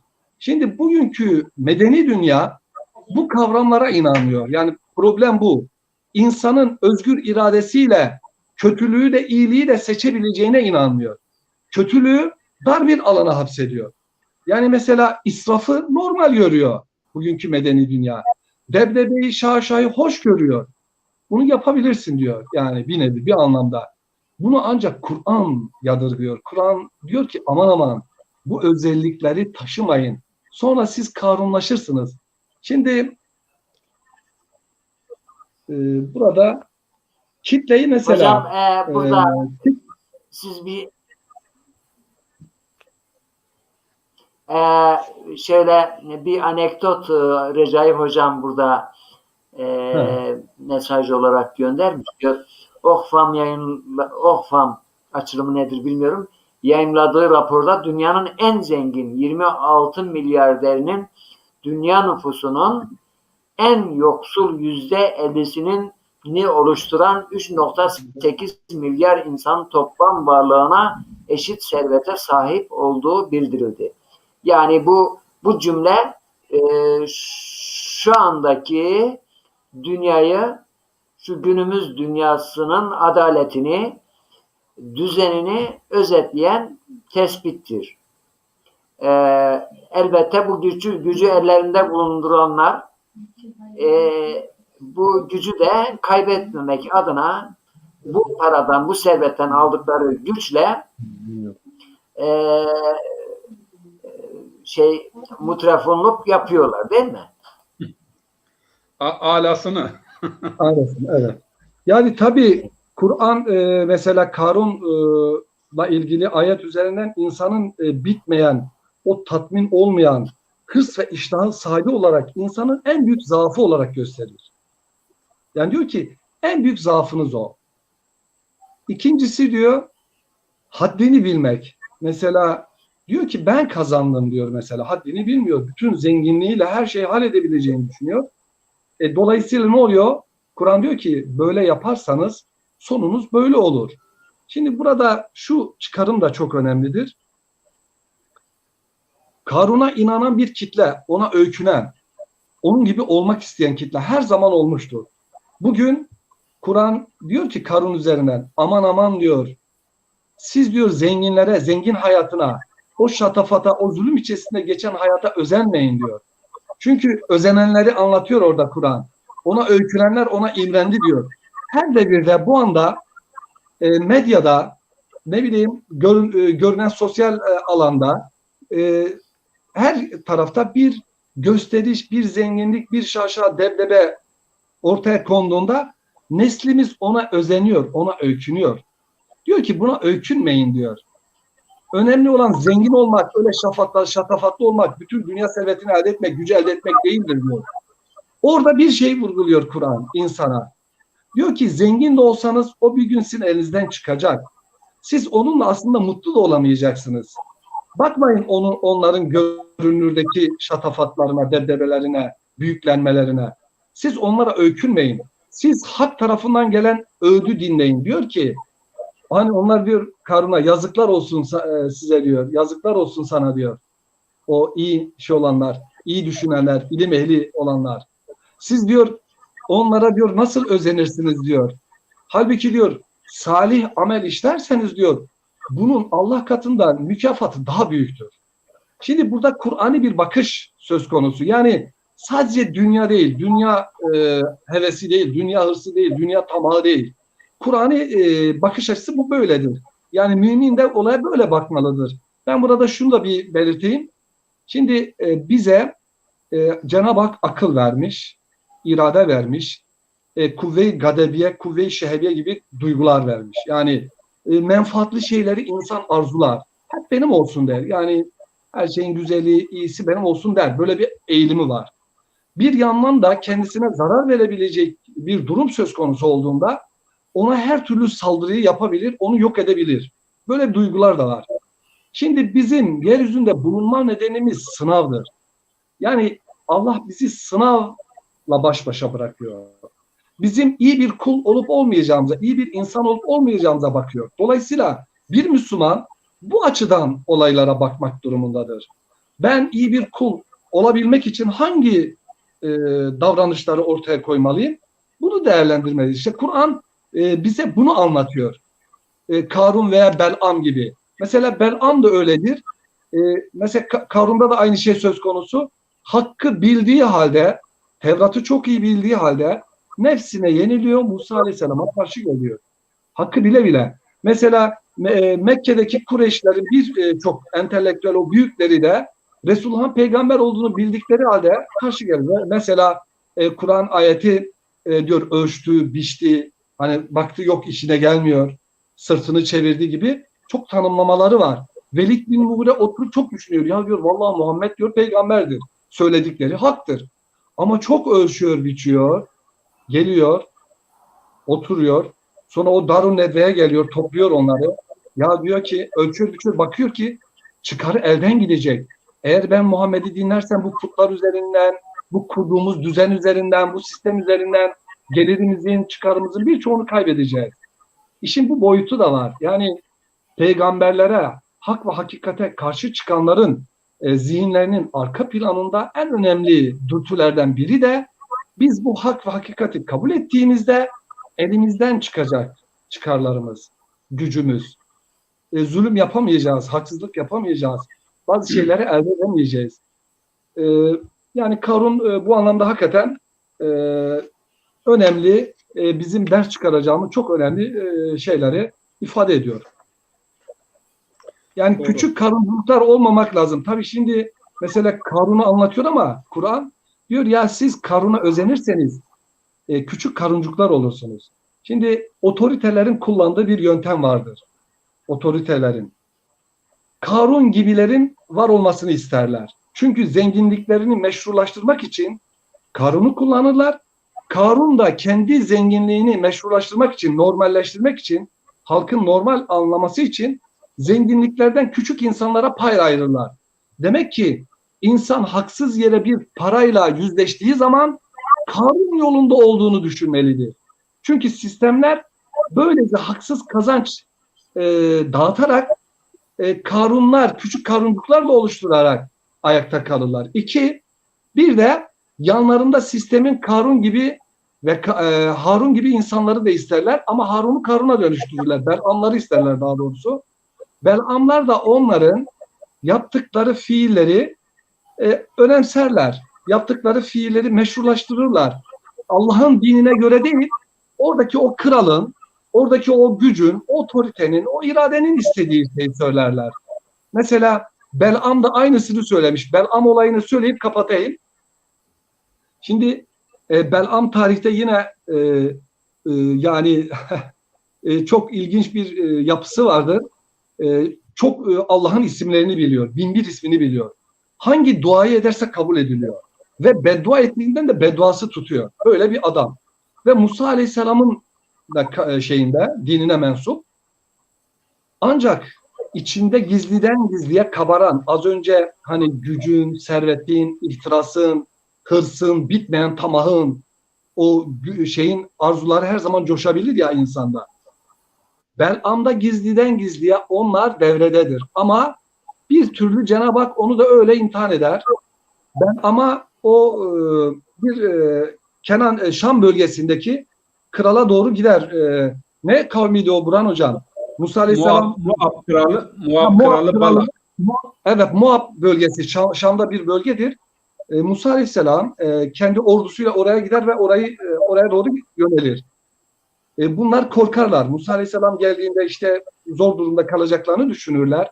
Belam'ın zaafını bildiği için oranın kralı el altından Belam'a para gönderir ve şunu der ki Belam'a, sen Musa'dan daha iyi biliyorsun. Sen Allah'ın 1001 ismini biliyorsun ve sen ne dua etsen kabul ediliyor. Sen beddua etsen de kabul ediliyor.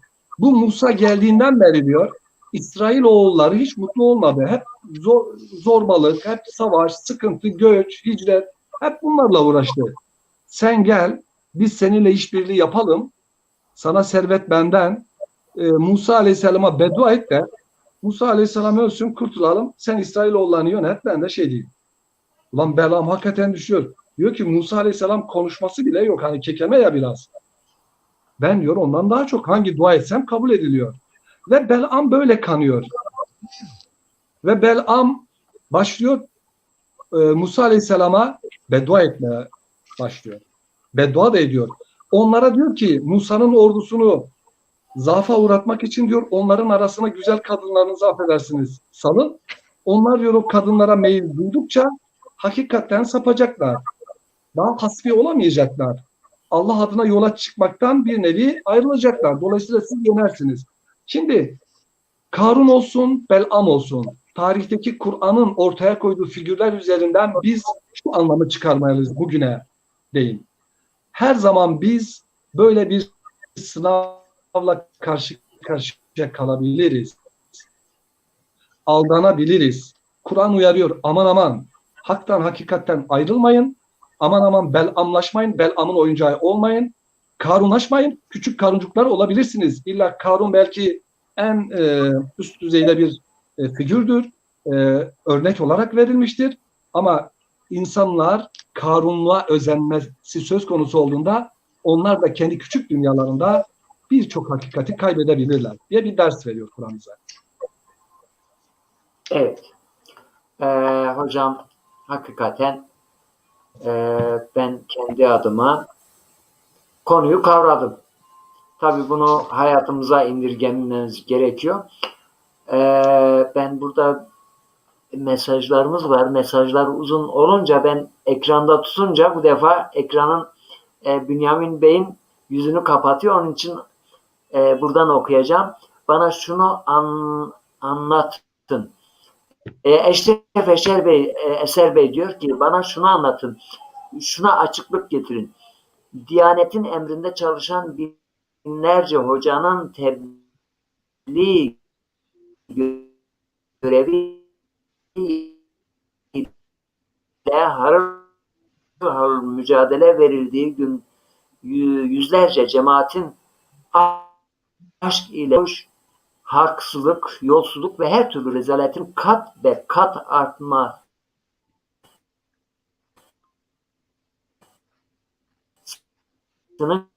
gerekçesi nedir? Diğer mesajında da diyor 30 yılımı çok iyi hatırlıyor ve analiz edebiliyorum. Son 10 yılda devlet işletmesini elinde tutanların ekserisi namazında, ibadetinde olmalarına rağmen Cumhuriyet tarihinin en fazla haksızlığın, yolsuzluğun, ahlaksızlığın işlendiği dönem haline geldi. Bunun sırrı nedir? Dünyada yaşam için gerekli olan kaynakların %63'ü Müslümanların hakimiyetindeki topraklarda bulunmaktadır diyor. Evet, yani Eşref Bey cevapları soruların içinde olduğu için soruyu okumak yeterli geliyor. Şimdi Nurettin Hoca, Burhanettin Hocam, şimdi aklıma geldi. Bazen biz mesela bizim bölgede bu uyuşturucu çok son yıllarda, son 30-40 yılda çok yaygınlaştı. Bazen böyle dertleşiyoruz. Tabii eğer uyuşturucu mesela bu bölgede çoğalıyorsa bu demektir ki bu şu anlama geliyor. Bu işle mücadele etmesi gereken eğitim kurumları, dini kurumlar veyahut güvenlik kurumları bu bölgelerde iflas etmiş demektir. Değil mi? Bunun açıklamasıdır.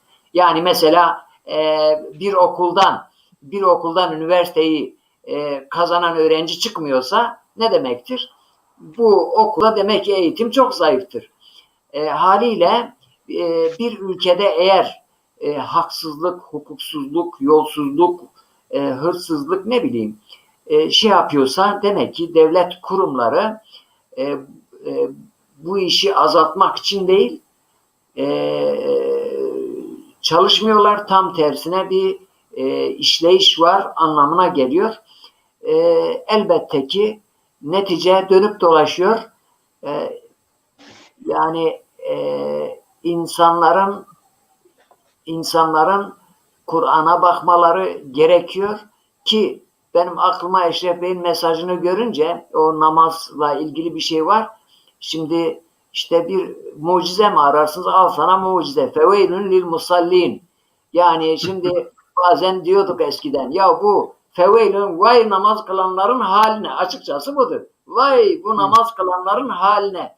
Demek ki bu ayet gerçekten bu sure çok da sık namazda okumamız, anlamını düşünerek kendimize okumamız, namaz kılanların bu sure vay ben o namaz kılanların haline ki diyen o hitaba mazhar olmayayım demek gerekiyor. Ben kısa sormam gerekirken böyle öğretmenlik tutuyor. Bazen uzatıyorum. Kusura kalmayın. Burhanettin Hocam şimdi bu mutrafunun Kur'an'ın bahsettiği mutrafun kavramının içeriğiyle ilgili bunların özelliklerini böyle kısa kısa bize açıkladıktan sonra yani dinleyen biz, Kur'an'ın muhatabı olan biz Müslümanların bu şımarık mutrafun kavramın azgınlıklarının yani bu mutrafin şımarık olmaktan kurtulmanın yolları nelerdir? Yani özellikler ve bundan kurtulmanın yolları nelerdir? Bununla ilgili sizden açıklamak istiyorum. Eşref Eser Bey'in o sorusuna da ben 2 tane anekdotla cevap veririm. Arif için yani bir işaret kafi babından. Evet. Eşref Bey, biliyorsunuz ki ressam peygamber diye bir peygamber var. Mani çıktığı zaman yani çok hızlı bir dönemde bütün Asya, Orta Doğu, Batı Asya her tarafı kendi inanç sistemini her tarafa hakim kıldı. Tabii ki bundan tedirgin olan Zerdüşt din adamları, ki bunlara muhabbet denilir. Bunlar da krallarla, yöneticilerle içli dışlı olmuşlardı. Yani fesat ve ahlaksızlığa bulaşmışlardı. Paraya, dünyaya dalmışlardı. Onun için halkın, insanların inancı kalmamıştı muhabbetlere. Ama bir şantaj yaptılar muhabbetler. Dediler ki Mani, peygamber, Nakkaş, hem bu konuda bu Lübnanlı yazar Emin Maluf'un Işık Bahçeleri adlı kitabını da okuyabilirsiniz. Bu hadiseyi iyi anlatıyor. Orada Kral Behram'a şikayet ettiler ki senin hükümetini tehdit ediyor. Mani senin hükümetini devirecek. Mahkemeye götürdüler. Ve Kral Behram'a yönelik benim siyasi bir otorite elde etme niyetim yok. Ama sana bir şey söyleyeyim Sayın Kral Behram. Bir dinin, bazen olur ki bir dinin kendi mübelliğleri ve temsilcileri o dinin muharripleri olurlar. Yani o dini tahrip ederler. Ve bunun için de Peygamber Efendimiz sallallahu aleyhi ve sellemin bir hadisi vardır. Muhtarul Ahadis-i Nebeviye her hocanın evinde vardır. Açıp bakabilirler. Orada da geçiyorlar. Peygamber Efendimiz diyor ki El ulemâ'u umenâ'ur rusul. Yani alimler peygamberlerin eminleridir. Güvenceleridir. Güvenilir kimseleridir. Yani emanet onların elindedir. Ama 2 şartla. Ma lem yuhalitil umara ve ma lem yutabi'id dünya. Ya veya salatin kavramı da geçebilir. Yani dünyaya dalmadıkça ve sultanlarla, siyasilerle oturup kalkmadıkça emrinde diyorsunuz. Yani işte Diyanet'in emrinde, Diyanet de kimin emrinde? Önce Diyanet'in dine hizmet etmesi için mustakil olması lazım. Yani din siyasetin emrinde olursa bundan zarar görür. Dini müessese de zarar görür, dindarlar da zarar görür ve toplumda dine olan ve din alimine olan inancını ve itibarını yitirmiş olur. Tekrarlıyorum, çoğu zaman bir dinin mübellileri o dinin muharrifleridir. İkinci bir hususta yine bir anekdot. Yine bir anekdotla ben devam edeyim. Yezid'e dediler ki niye içki içiyorsun, namaz kılmıyorsun? Vallahi dedi Kur'an'da veylun lil musallin deniliyor. Veylun lil şaribin denilmiyor. Yani içenlere yazıklar olsun ifadesi yok. Namaz kılanlara yazıklar olsun ama hangi namaz kılanlara? Hakikaten devamında sorumluluk geliyor. Yani efendime söyleyeyim dini vecibelerini, dini sorumluluğunu, toplumsal sorumluluğunu biraz önce hocamız bahsetti. Mesela memlekette uyuşturucu, memlekette esrar, memlekette ahlaksızlık son dönemlerde çok ciddi boyutlara ulaşmıştır. Din camiası, hocalar Yine Mevlana'dan ben 2 örnek vereceğim. Anekdot mita. Yani bir insanın din derdi olması lazım. Yani Mevlana din derdi olan insanlarla din bilgisi olan insanlar şeklinde 2 tanımlama yapmakta ve güzel 2 anekdotla konuya açıklık getirmekte. Diyor ki adamın biri gitti bir adamın ensesine bir tane yapıştırdı. Tabii ki ensesine yapıştırılan çok yani ağrı hissetti. O yapıştıran adam, vuran adam dedi ki benim bir sorun var. Sen bana vurmadan önce benim senin kafana vurduğum bu tokatın sesi benim elimden mi çıktı yoksa senin kafandan mı çıktı? Bu ses nereden çıktı? O kafası tabii darbeyi alan ve tokatı yiyen adam valla benim derdim şimdi bunun tartışmasını yapmaya bana fırsat vermiyor. Önce sana bir tane vurmam lazım ondan sonra oturup yani bunun tartışmasını yapalım. Yani derdi olan basit şeylerle uğraşmaz. Diyor ki din bilgisi olanlar bazen oluyor ki hiç lüzumsuz, hiç önemi olmayan konuları gündeme getirirler, onunla meşgul olurlar, tartışırlar ama daha önemli olan konulardan gafil kalırlar. Veya bir başka örnekte diyor ki adamın biri evlenmek istiyordu, berbere gitti.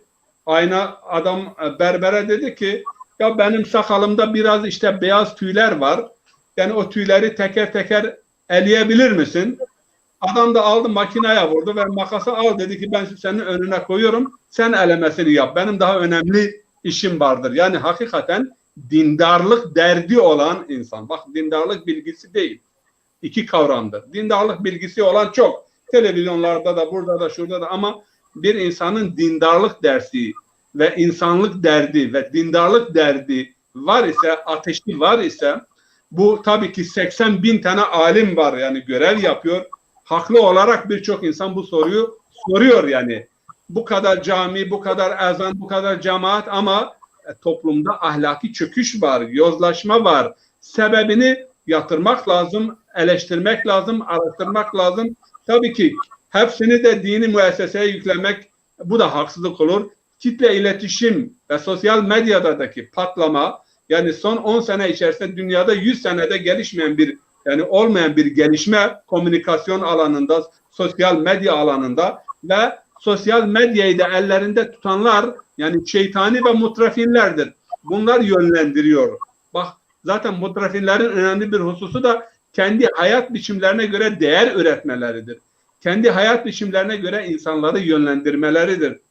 Bu yönlendirmeler de daha fazla insanları yani şehvetin biraz önce Bünyamin hocamız bahsetti. Gadap ve şehvet yani şehvi tutkuların esaretine ve Avrupa'da hakikaten buna tanık oluyorum ben. Yani özgürlük denildiği zaman Kur'an'ı anlamda özgürlük fikir özgürlüğüdür, akıl özgürlüğüdür, düşünce özgürlüğüdür. Ama bugün özgürlük adı altında daha fazla yani cinselliğe, efendime söyleyeyim şehvete kayıt tanımamak, kural tanımamak ve bu konuda yani liberal bir hayat tarzı. Bu konuda serbestsiniz, özgürsünüz. Ama hakikaten biraz önce mesela bahsetti orada bir rakam verdi. 26 milyardır dünya servetinin yarısına sahiptirler. Ne doğuda, ne batıda, ne İslam ülkelerinde yani bu astronomik meblağlara sahip olan zenginleri kimse soruşturmuyor.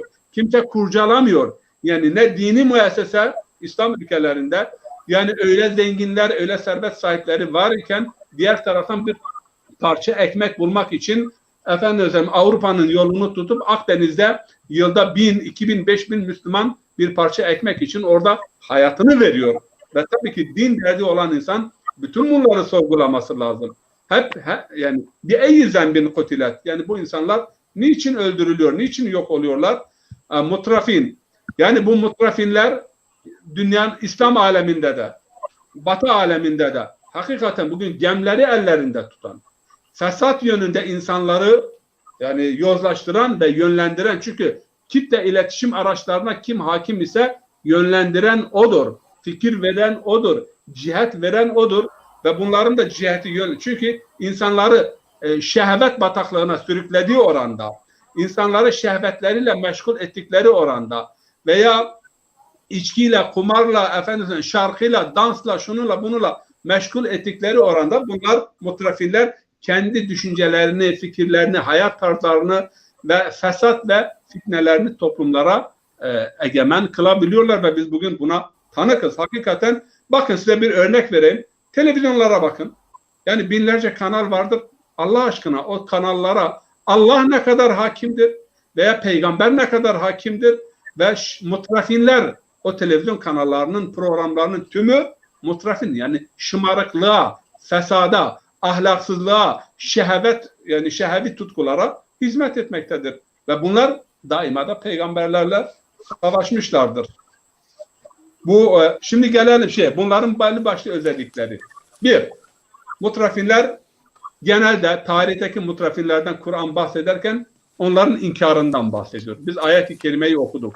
Yani hiçbir peygamber olmasın ki karşısına mutrafinler çıkmasın ve onu yalanlamasın. Yani ilahi mesajı yalanlamak, peygamberleri yalanlamak ve birçoğunda da ahiret yoktur. Yani ahiret inancına sahip değiller. Çünkü o inanç onları mutrifçe yaşamaktan alıkoyar ve mutrifane bir yaşam sürdürdükleri için ahiret inancı yoktur. İkinci özellikleri. Tabii ki bunu biliyoruz yani. İyi huylu insanlar var, kötü huylu insanlar var.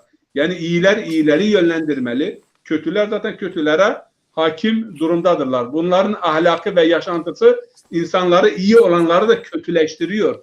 Özenti var ya, ayet-i kerimede diyor ki biraz önce şeytan bunların çirkinliklerini ve kötülüklerini onlara güzelleştirir ve onların sayesinde birçok insan da yani bunlara kendilerini kaptırıp haktan, doğruluktan ve ahlaktan uzaklaşabilirler. İkinci özellikleri bunların haddi aşmaları, sınır tanımamaları, güç kullanımı olsun veya zenginlik olsun veya şehvet olsun. Yani Mevlana Celaleddin diyor, bu insanın fıtratında vardır. Nefis sınır tanımak istemiyor. Bir çocuk misali, yani anneden süt emen bir çocuk. Annelerimiz ne yapıyorlardı? Çocuğu durdurmak için yani sinelerine bir acı şey koyuyorlardı ki çocuk yani ağzı yansın. İnsan nefsi de ağzı yanmadıkça, efendime söyleyeyim, başına bir şey gelmedikçe sınır tanımaz. İnnen nefselle ammâretun bissu illa ma rahime Rabbi.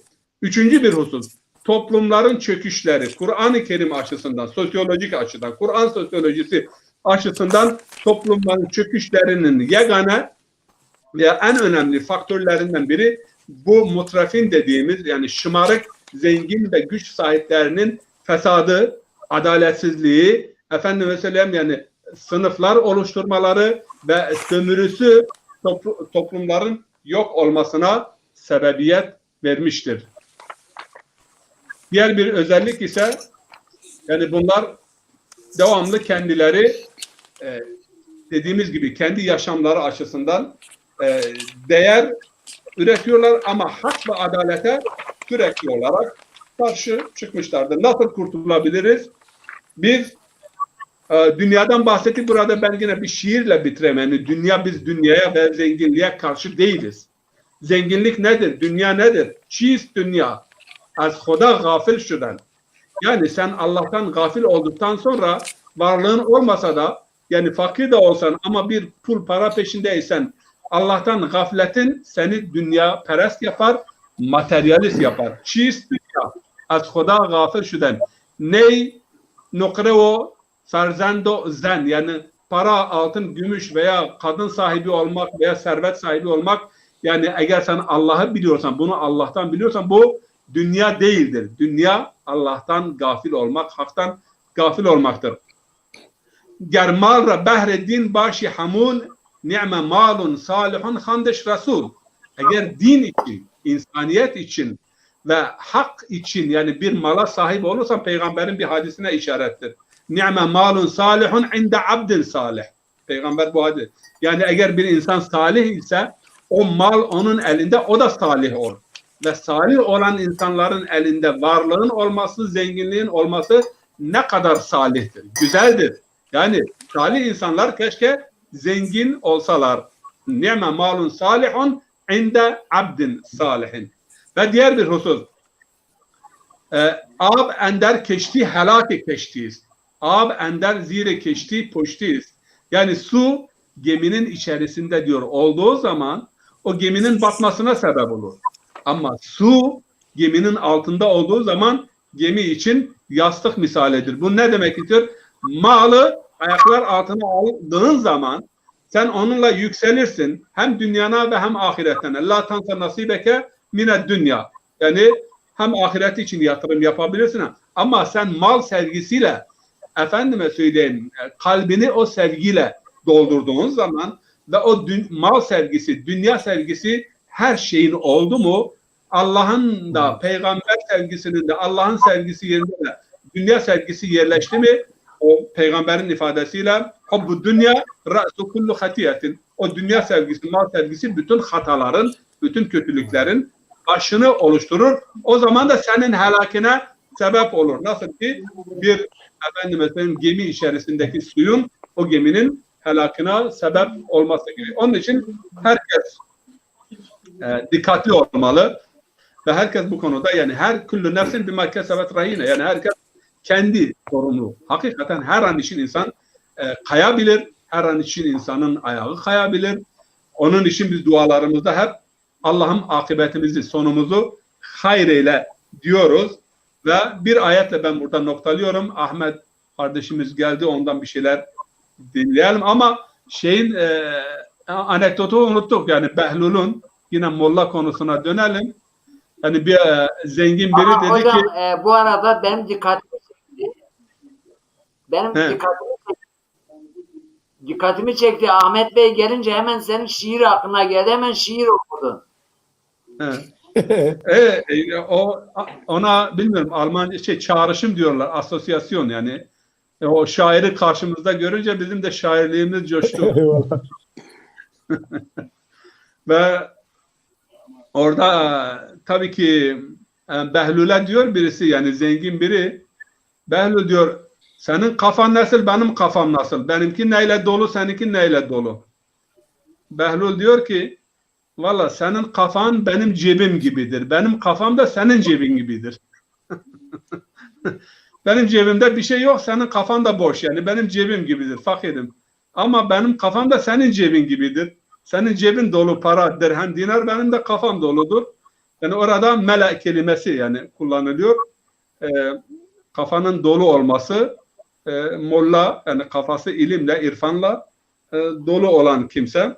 Ama burada sen bataran ile ilgili bir ayet okuyacağım. Çünkü bu kelimeyi Zazaca'da kullanıyoruz ve bize de bir uyarı. Bismillahirrahmanirrahim. وَلَا تَكُونُ كَالَّذ۪ينَ خَرَجُوا مِنْ دِيَارِهِمْ batara.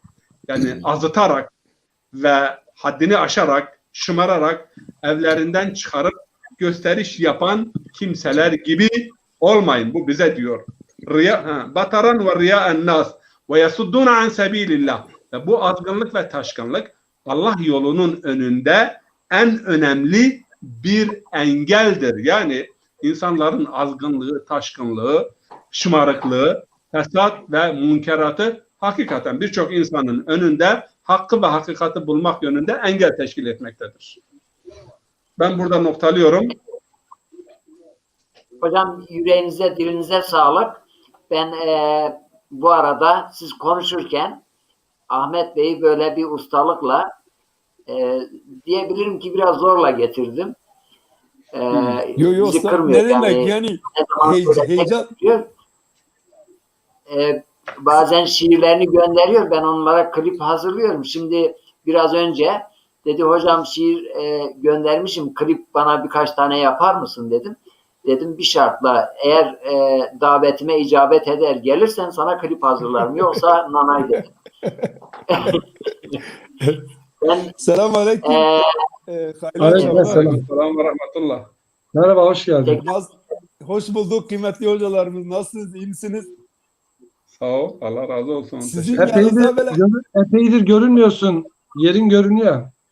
Teşekkür ederim. Allah razı olsun. Valla gönülde her zaman varsınız. Böyle izlediğin zaman heyecanla diyorum, biri davet etse, öyle gelse, bir de sizin karşına geldiği zaman ayrı bir heyecan, bir sevgi, bir rahatlık, bir şey sarıyor beni. Yani sizin gibi kıymetli hocaların yanında durmak, sayfasına durmak şereftir, şeref duyuyorum. Onun için Valla istiyorum her programımıza katılayım. Dinlerken de zaten her zaman söylüyorum. En keyif aldığım programlardan bir tanedir. En azından güncel hayatta bazı şeylerde faydalanıyoruz bilgilerinizden. Yani diğerleri herkes kendi sazından, kendi telinden, herkes kendi sevdasının peşindedir. Ama programımız çok güzel, akıcısı güzel, böyle tarihten tut geleceğimize kadar bize bir şeyler bırakan şeylerdir. Onun için hepinize ayrı ayrı teşekkür ediyorum her zaman programlar için. Sağ ol, sağ ol. Biz teşekkür ederiz. Hoş geldiniz. Safalar getirdiniz. bulduk. Ahmet Bey, Bingöl Merkez Zazacası'nın Miyalan bölgesi.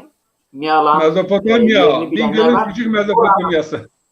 Aynen Mezopotamya. Evet. İbrahim Burhan Hoca'nın ismini Mezopotamya. koymuş. Ben buna sonra hep diyorum Mezopotamya. Bölgesinin orijinal şivesiyle şiir yazıyor. Ben orijinal şiveyle şiir yazan ve okuyanları ayrıca daha çok kayırıyorum ve daha çok seviyorum. Abdullah Hocam. Dolayısıyla evet. Abdullah Hocam, tekrarlıyorum. Mia Evet. Luan, iki nehir, iki çay arası. Mezopotamya'da iki nehir arası demek. Beynun Nehreyn. Küçük Mezopotamya Miyalon'dur. Tamam. Eyvallah. Teşekkür ederiz hocam. Ahmet Bey, bize hangi şiiri okuyacaksınız? Valla size en son yazdığım şiiri okuyayım. 2 gün önce yazdım. Az vil pesekir, gül pesekir. Ben takip ediyorum. Böyle kelime kelime okuyorum. Tabii lehçe değil, şive farklıdır. Hatta ağızla Türkçe'de diyorlar. Farklılığından dolayı bazen anladım mı anlamadığım bir kelime oldu mu ayrıca da soruyorum ben. Zevkle takip ediyorum. Ben bu arada Ahmet Bey şiirine başlamadan konuklarıma şunu söyleyeyim. Gerçekten sizin katılımınızla bu programımız bana dönüşüm oluyor. Size çok selam söylüyorlar Burhanettin Hocama, Bünyamin Hocama. Yani şunu söylüyorlar bana birkaç kişi. Hocam hiç dinlemesek bile şöyle bir baktığımız zaman feyz alıyoruz diyorlar. Ailecek çokça izleniyor. Size hasreten bu programımıza yaptığınız katkıdan dolayı ben teşekkür ediyorum. Haftada bir sizi konuk ediyoruz. Yoruyoruz ama hakkınızı helal edin. Ahmet Bey, dinliyoruz. Efendim hocam. Son yazdığım bir tane şiir, onu okuyayım sizinle. Az vil pesekir, gül pesekir.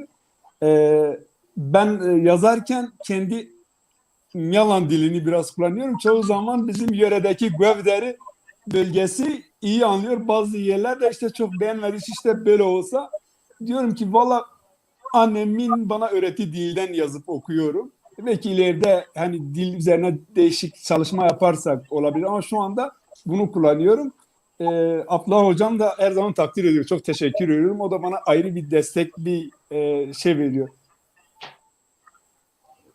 Az şımar barik şiir xwe adir yorun veşen zer süz miçine ez kerdu ker mir kerde cehennem naser ez vil pesekir gül pesekir ez gumo ser in ardu zer ez eşti min in derdu rahatê mira girot berdu ez vil pesekir gül pesekir ser serdina ser wenika zer xayina zer tenika zer şewdiş min venika ez vil pesekir gül pesekir zer tenika xapiyena aqil şenik serra vecena emir mira rej bena ez vil pesekir gül pesekir zer kotayo cehdo qime kerd xirabe veşno kime dünya niverdohi cemme ez vil pesekir gül pesekir wisar rintin pe vilo gül miri yentin tin derdo kul ez veşno adiro kil ez vil pesekir gül pesekir ez vil pesekir gül pesekir. Teşekkür ederim. Allah razı olsun. Teşekkür ederim Ahmet Bey. bilisti, vos sürüz dokura, o sürüz dür reka tabayo, tabaya bun, yakıştı bun. Teşekkür ederim. Allah razı olsun. Ki cumartesi giden cumartesi bizim ilçemizde çok değerli bir hocamızı misafir etmiştik. Burhanettin hocam o cumartesi günkü program bizim programların içinde en fazla izleyicisi olan program oldu. Şu ana kadar. Müzik oldu mu böyle olur. Süleyman Hoca nerede? Yok. Niye gelmiyor? Çağır gelsin. Millet demek müzik istiyor. Yok, Abdülbaki Hoca'nın hem sohbeti güzeldi hem de çok güzel böyle kaside sesiyle de yorumuyla da hem kendi yazdığı kasideleri okudu. Evet. Biz kendisine tekrar teşekkür ediyoruz. Bünyamin Hocam. Bu da müziğin gücünü gösteriyor. Evet, Ahmet Bey, biz sizi şimdi göndermeyeceğiz. Bir şiir daha dinleyeceğiz. Ama Bünyamin Hocama son bir sorum olacak. Ondan sonra programı kapatmadan önce sizden bir şiir dinleyeceğiz Ahmet Bey. Ondan sonra kapatacağız. Bu arada izleyicilerimize hatırlatalım. Bu programımız sadece Facebook'ta değil, yani Facebook profili olmayan bazı arkadaşlarımız var. Hiç Facebook hesabı olmayanlar. Onlar Twitter'dan veya YouTube'dan veya Periskop'tan da bu programımızı izleyebilirler ki son zamanlarda bakıyorum YouTube'da ve Periskop'ta, Twitter'dan da izlendiğini görüyorum. Eğer yani biz bir dost yani bir televizyon programı olarak sunmuyoruz. Kendi aramızda yaptığımız bir sohbetimize de sizleri evinizde konuk ediyoruz. Böyle doğal, tabii bir program yapıyoruz. Umarız kusurumuz varsa affola. Bünyamin Hocam, değerli hocam, şimdi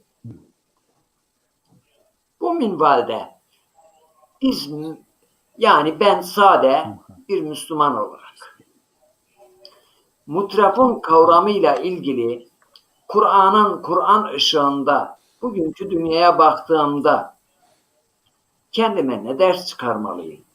Bize biraz bu konuda, yani bana hitaben ben sizden nasihat istiyorum. Estağfurullah. Estağfurullah.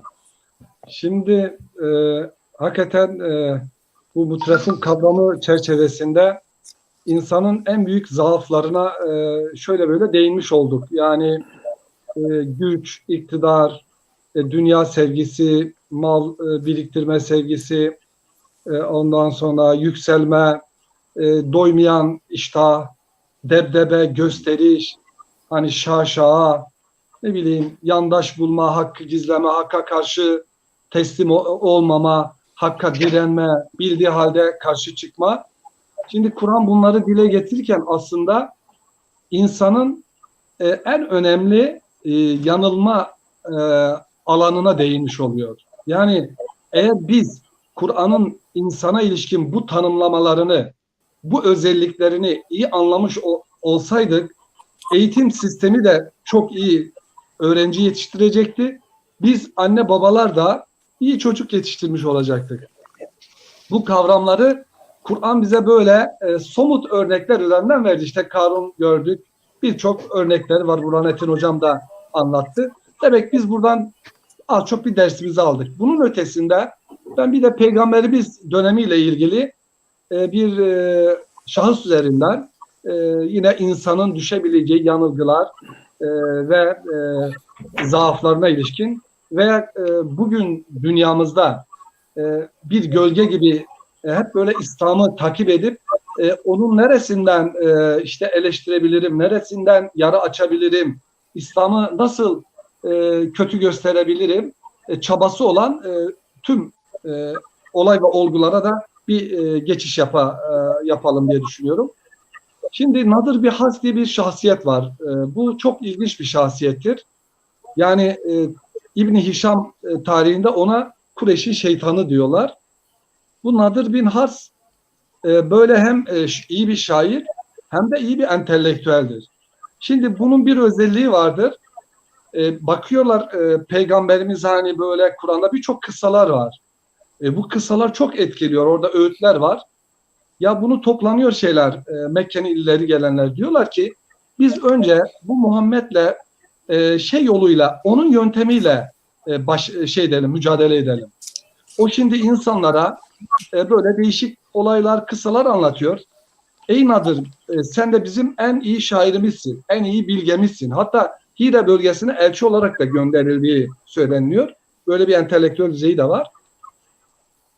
Diyor ki sen diyor şey yap diyor. Git diyor bu İsfandiyar ve Rüstem yani Bizans ve bu Fars bölgesine git diyor. Onlarda mitolojik hikayeler çok fazla diyor. Sen diyor onları öğren gel diyor. İsfandiyar yani iyi bir Zerdüştlüğe hizmet etmiş ama yaptığı hizmetleri mitolojik hikayelere dönüştürmüşler. Zalolu Rüstem'i de biliyorsunuz. İşte diğer bu Yunan şeyleri var. Herkül falan. Bu hikayeleri öğren gel diyorlar. Şimdi bu Nadir bin Hars gidiyor hakikaten öğreniyor. Bir de yetenekli. Müzik de çalabiliyor. 2 tane de çok affedersiniz dans eden kadın getiriyor. Bunları getiriyor. Peygamberimizi bir gölge gibi takip ediyor. Peygamberimiz kime ne anlatıyorsa hemen arkasından gidiyor. Ya diyor ki siz diyor Muhammed'i boşuna dinliyorsunuz diyor. Ben ondan daha güzel hikayeler biliyorum. 2 de çalgıcım var. Eğlence de düzenliyorum diyor. Öyle eğlence de düzenliyorum diyor. Size ben daha güzelini anlatırım. Ve topluyor etrafına hakikaten. Böyle serseri, başboş insanları topluyor etrafına. O çalgıcılar da çalıyor. Ve böyle anlatıyor. Peygamberimiz birini anlatmaya dursun hemen arkasından gidiyor. İkna edebilirse ne ala. İkna edemezse hemen 2 kadın gönderiyor. Yani Resulullah'ın tebliğini sabota etmeye çalışıyor. Yani nasıl yalan iftirayla durdurabilirim? Şimdi Nadir bin Hars'lar çoktur. Dönemimize vardığımızda şimdi bu Karun'la ilgili insanın zaaflarına nasıl dikkat çektiksek Nadir bin Hars'la ilgili orada yaşanan insan zaaflarıyla da çok ilişkili ve günümüzde şöyle bir ilişki kuralım. Şimdi Nadir Hars'ın sonundan nasıl bir akibete uğradığını tabii onu daha sonra deneyeyim de. Şimdi bakıyorsunuz bu çağın insanına insanlara hak ve hakikatle yüzleşmesini engelleme adına her türlü yöntem deneniyor. Mesela müzik festivalleri. Mesela o çok güzel kafeler yapmışlar. Müzik, eğlence, kadın ve erkekli eğlenceli yerler var. Sinemalar. Mesela Türkiye'de ilk İslam'la, dinle, kutsalla mücadele edebiyat ve kültürle başlamış ve sinema ile başlamış. Yani sinemada ele aldıkları, siz bakın bütün sinemada ele alınan klasikler, filmlere bakın. Türkiye Cumhuriyeti döneminde, o ilk dönemde İslam ve din karşıtı yazılmış, kendi kültürünü küçük gören anlayışla yazılmış. Nasıl kültürünü küçük gören? Mesela şöyle bir örnekleme verelim. Şimdi kızcağız köyden geliyor, şehirde zengin bir aileye şey oluyor. Geliyor hizmet etmek için. Sonra o ailenin yaşam biçimi örnek veriliyor o romanlarda, kitaplarda. İşte aileler masaya oturuyor, herkes peçetesini önüne alıyor. İşte çatallar güzel güzel böyle gümüş çatallarla yemek yeniyor. Sonra kız düşünüyor. Hani gelenekselliği sorgulayacak ya şimdi klasiklerimiz. Bunlar hep sinemaya da uyarlanmış. Kız düşünüyor ya diyor ki ben diyor köyümde, evimde diyor 5-6 kardeşimle oturuyorum. Ortak bir tabak geliyor. Hepimiz yarışıyoruz kim çok yese. Hepimiz aynı tabağa kaşık batırıyoruz. Tabii bunu küçük görmeye başlıyor. Modern yaşantıyla işte geleneksel, onlarca geri kalmış yaşantının bir karşılaşması veriliyor. Bizim bütün sinemalarımız da bu klasiklerden uyarlama vardır. Halbuki şunu düşünmezler onlar. Ya aslında 6 kardeşin bir araya gelip aynı tabağa kaşık çalması kadar muhabbeti, sevgiyi, kardeşliği, şefkati veren ne olabilir ki? Yani aynı Nadir bir Hars'lar her dönemde olduğu gibi bizde de bu anda öyle sinemalar, kültürler, televizyon programları, Öyle bir bu görevi yapıyorlar ki gençlerimiz ve çocuklarımız İslam'la ve Kur'an'la yüzleşmeme adına bu perdelerle önleri kapanmış. Ve Nadir bin Hars ki Resulullah Aleyhisselatü Vesselam onun kardeşiyle Hudayr bin Hars daha mümin oluyor. Yani aynı evde demek ki inanan da çıkabiliyor. İnanmayan da çıkıyor böyle. 15 yıl peygamberimizi bir gölge gibi takip edip İslam'ı kötüleme, yalanlama, gençlerin İslam'a yönelmesini önleme adına mücadele ediyor. Hatta bu adam Darun Nedve'de geliyorlar. Darun Nedve biliyorsunuz Kureyşlerin toplanıp karar verdikleri bir yerdir. Meclis, parlamento gibi. Burada diyorlar ki Muhammed'in önünü nasıl alalım? Diyorlar ki biri çıkıyor diyor ki Velid bin Muğreler, As bin Vaylar hep konuşuyor. Diyorlar ki şair diyelim. Ya diyor hayır. Muhammed bugüne kadar hiç şiir söylemedi. Ve onun söyledikleri de Arap şiirine de hiç benzemiyor. Biri diyor ki diyelim Mecnun. Hars bin Nadir orada gülüyor. Ya diyor siz neden bahsediyorsunuz diyor. O Mecnun değil ki. Bugüne kadar onun aklına herkes şahittir. Çok iyi bir ticaret de yapmıştır. Böyle birçok özellikler söylüyorlar. Ama bir özelliğe geliyorlar, takılıyorlar. Hars bin Nadir'in yöntemini izleyen bir özellik. Biz ona diyelim ki o kadar etkili biri ki çocukları anne babasından ayırıyor. İnsanları birbirinden ayırıyor. Çünkü neden?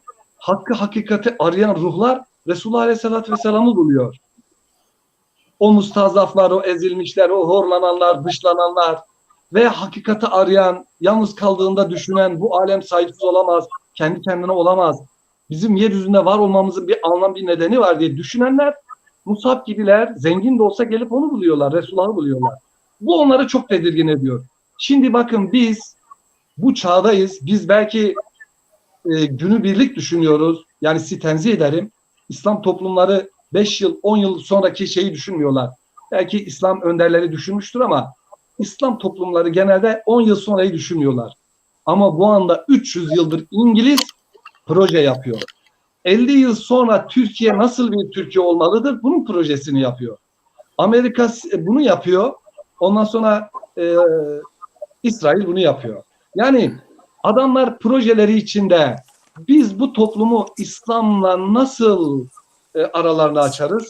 İslam'ı nasıl lekeleyebiliriz? Bakın hiçbir şey yoktur ki, program yoktur ki medya patronlarının elinde, bu tür patronlarında hiçbir program yoktur ki bir biçimde dolaylı olarak İslam'a hücum etmiş olması. Kitapları var, sinemaları var, eğlence yerleri var, festivalleri var, kültür sanat etkinlikleri var, yayınları var. Dolayısıyla biz Müslümanlar şöyle bir ders çıkarmalıyız. Kur'an'ın yöntemiyle evet bunları yaşadık ve Kur'an da bize anlatıyor. O zaman biz de buna uygun strateji geliştirelim. Alternatifini geliştirelim. Nasıl Resulullah Medine'ye gitti, Yahudilerin pazarında tekelleşme, kartel. Evet hemen tamamlıyorum. Kartel vardı. Hemen alternatif İslam pazarını kurduysa Resulullah, biz de bunların İslam'a hücum tüm yöntemlerini kullanarak medyayı biz çok iyi kullanmalıyız. En iyi sinema ve tiyatral oyunları biz yapabilmeliyiz İslam adına. Kültür sanat etkinliklerini biz yapmalıyız. Hayırlı festivalleri biz yapabilmeliyiz. Eğer biz bu yöntemleri kullanmasak gençliği kaybedebiliriz. Elimizden gençlik çıkabilir diye düşünüyorum. Burhanettin Hocam herhalde yayından çıkmak zorunda. Bulunduğu yerden gitmek zorunda. Bir izleyicilerden alasmaladık diyecek. Biz devam edeceğiz. Ben araba geldi. Ben henüz Allah'ın evindeyim da. Kendi evime gitmem gerek. Kapıları kapatıyorlar ve araba da gelmiş dışarıda bekliyor beni. Sadece bir son cümleyle ben bir katkıda bulunup sizden Allah'a ısmarladık diyeceğim. Şimdi o Bel'am kadınlarla efendime söyleyeyim Hazreti Musa ve ordusunu yenilgiye uğrattı. Ebu Zer'e sordular yani bu Müslümanlara ne oluyor bunlar yani farklı cephelerde beraber savaştılar yani şimdi birbirlerine girdiler filan dedi valla İran'ın zenginliği ve Roma'nın kızları o zaman yoktu yani bu kadın kız meselesi ve zenginlik yani bizim tarihimizde de çok büyük hezimetleri ve çok büyük sıkıntıları beraberinde getirmiştir yani. Bu da yani kainata cari olan sünnettir yani. Kendimizi muhafaza etmemiz tabii ki toplum olarak ve birey olarak hakikaten zordur. Allah yardımcımız olsun. Ve selamu aleyküm ve rahmetullah. İyi akşamlar. Dilinize Hayırlı sağlık. akşamlar Teşekkür hocam. ederiz. Bünyamin Hocam, özür dileyerek sözünüzü Estağfurullah. kestik. Kusura kalmayın. Yok estağfurullah. Yani söyleyeceğim o çerçevede biz neslimizi kurtarmanın bir biçimde yollarını bulmalıyız. Yani mücadelemizi o iyi yöntemler, çağa uygun yöntemlerle geliştirmeliyiz. Aksi takdirde birçok şeyi kaybedebiliriz. Evet. Dilinize sağlık. Teşekkür ederiz. Yürekten kutluyoruz, alkışlıyoruz. Çok teşekkür ederiz. Ahmet Bey'den bir şiir alacağız. Programımızı artık yavaş yavaş sonlandıracağız. Ahmet Bey, o güzel sesinden, güzel yorumundan, güzel şiirlerinden bir güzellik daha istiyoruz. Tabii ki hocam, teşekkür ederim. Tu sarib ez ben oğul o ne o şiir ma caver işte bez inşmer bari. Tu sarib ez ben gül. Tu yo darib ez ba ben vel. Tu kafasib ez ben bülbül. Tu miranes ez konu cil. Tu yo derib ez ben uçem. Tu yo kalb ez ba ben lem. Timir darib ez tür ben gem. Timir zinib ez tür ben mem. Yor recvejo ere hena. Çimu diya zerre sina. Ez biyumem tezik zina. Kalemi aşk müştu ina. Dünya berme bena şenik. Fera has kerdi zerre tenik. Ez tür benu dara venik. Şeva tarid tür ben venik. Zerre me ez verda. Dünya gitti mirbiye derda. Şeve met aşma zerda. Se tuçinyu ser en ardiya. Se tuçinyu ser en ardiya.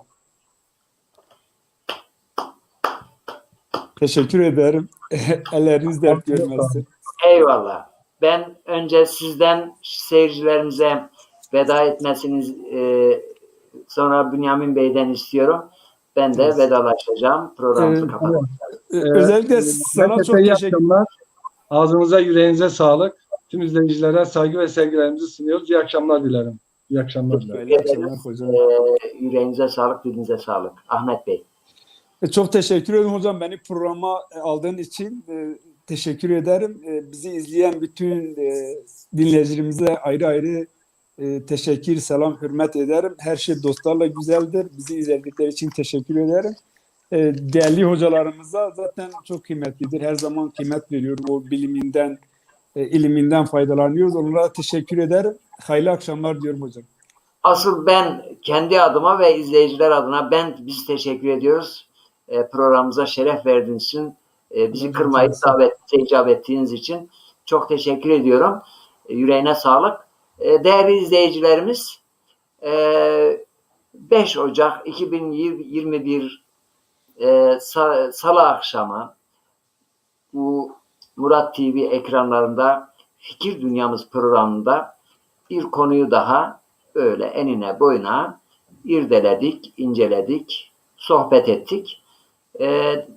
Programımıza katılarak şeref veren hocalarımıza, şairimize burada teşekkür ediyorum. Bizi izleyen siz değerli izleyicilerimize yürekten teşekkür ediyorum. Allah'a emanet olun. Hayırlı geceler. Allah rahatlık versin. Sizleri selamların en güzeli olan Allah'ın selamıyla selamlıyorum. Esselamu aleyküm ve rahmetullahi ve berekatuhu.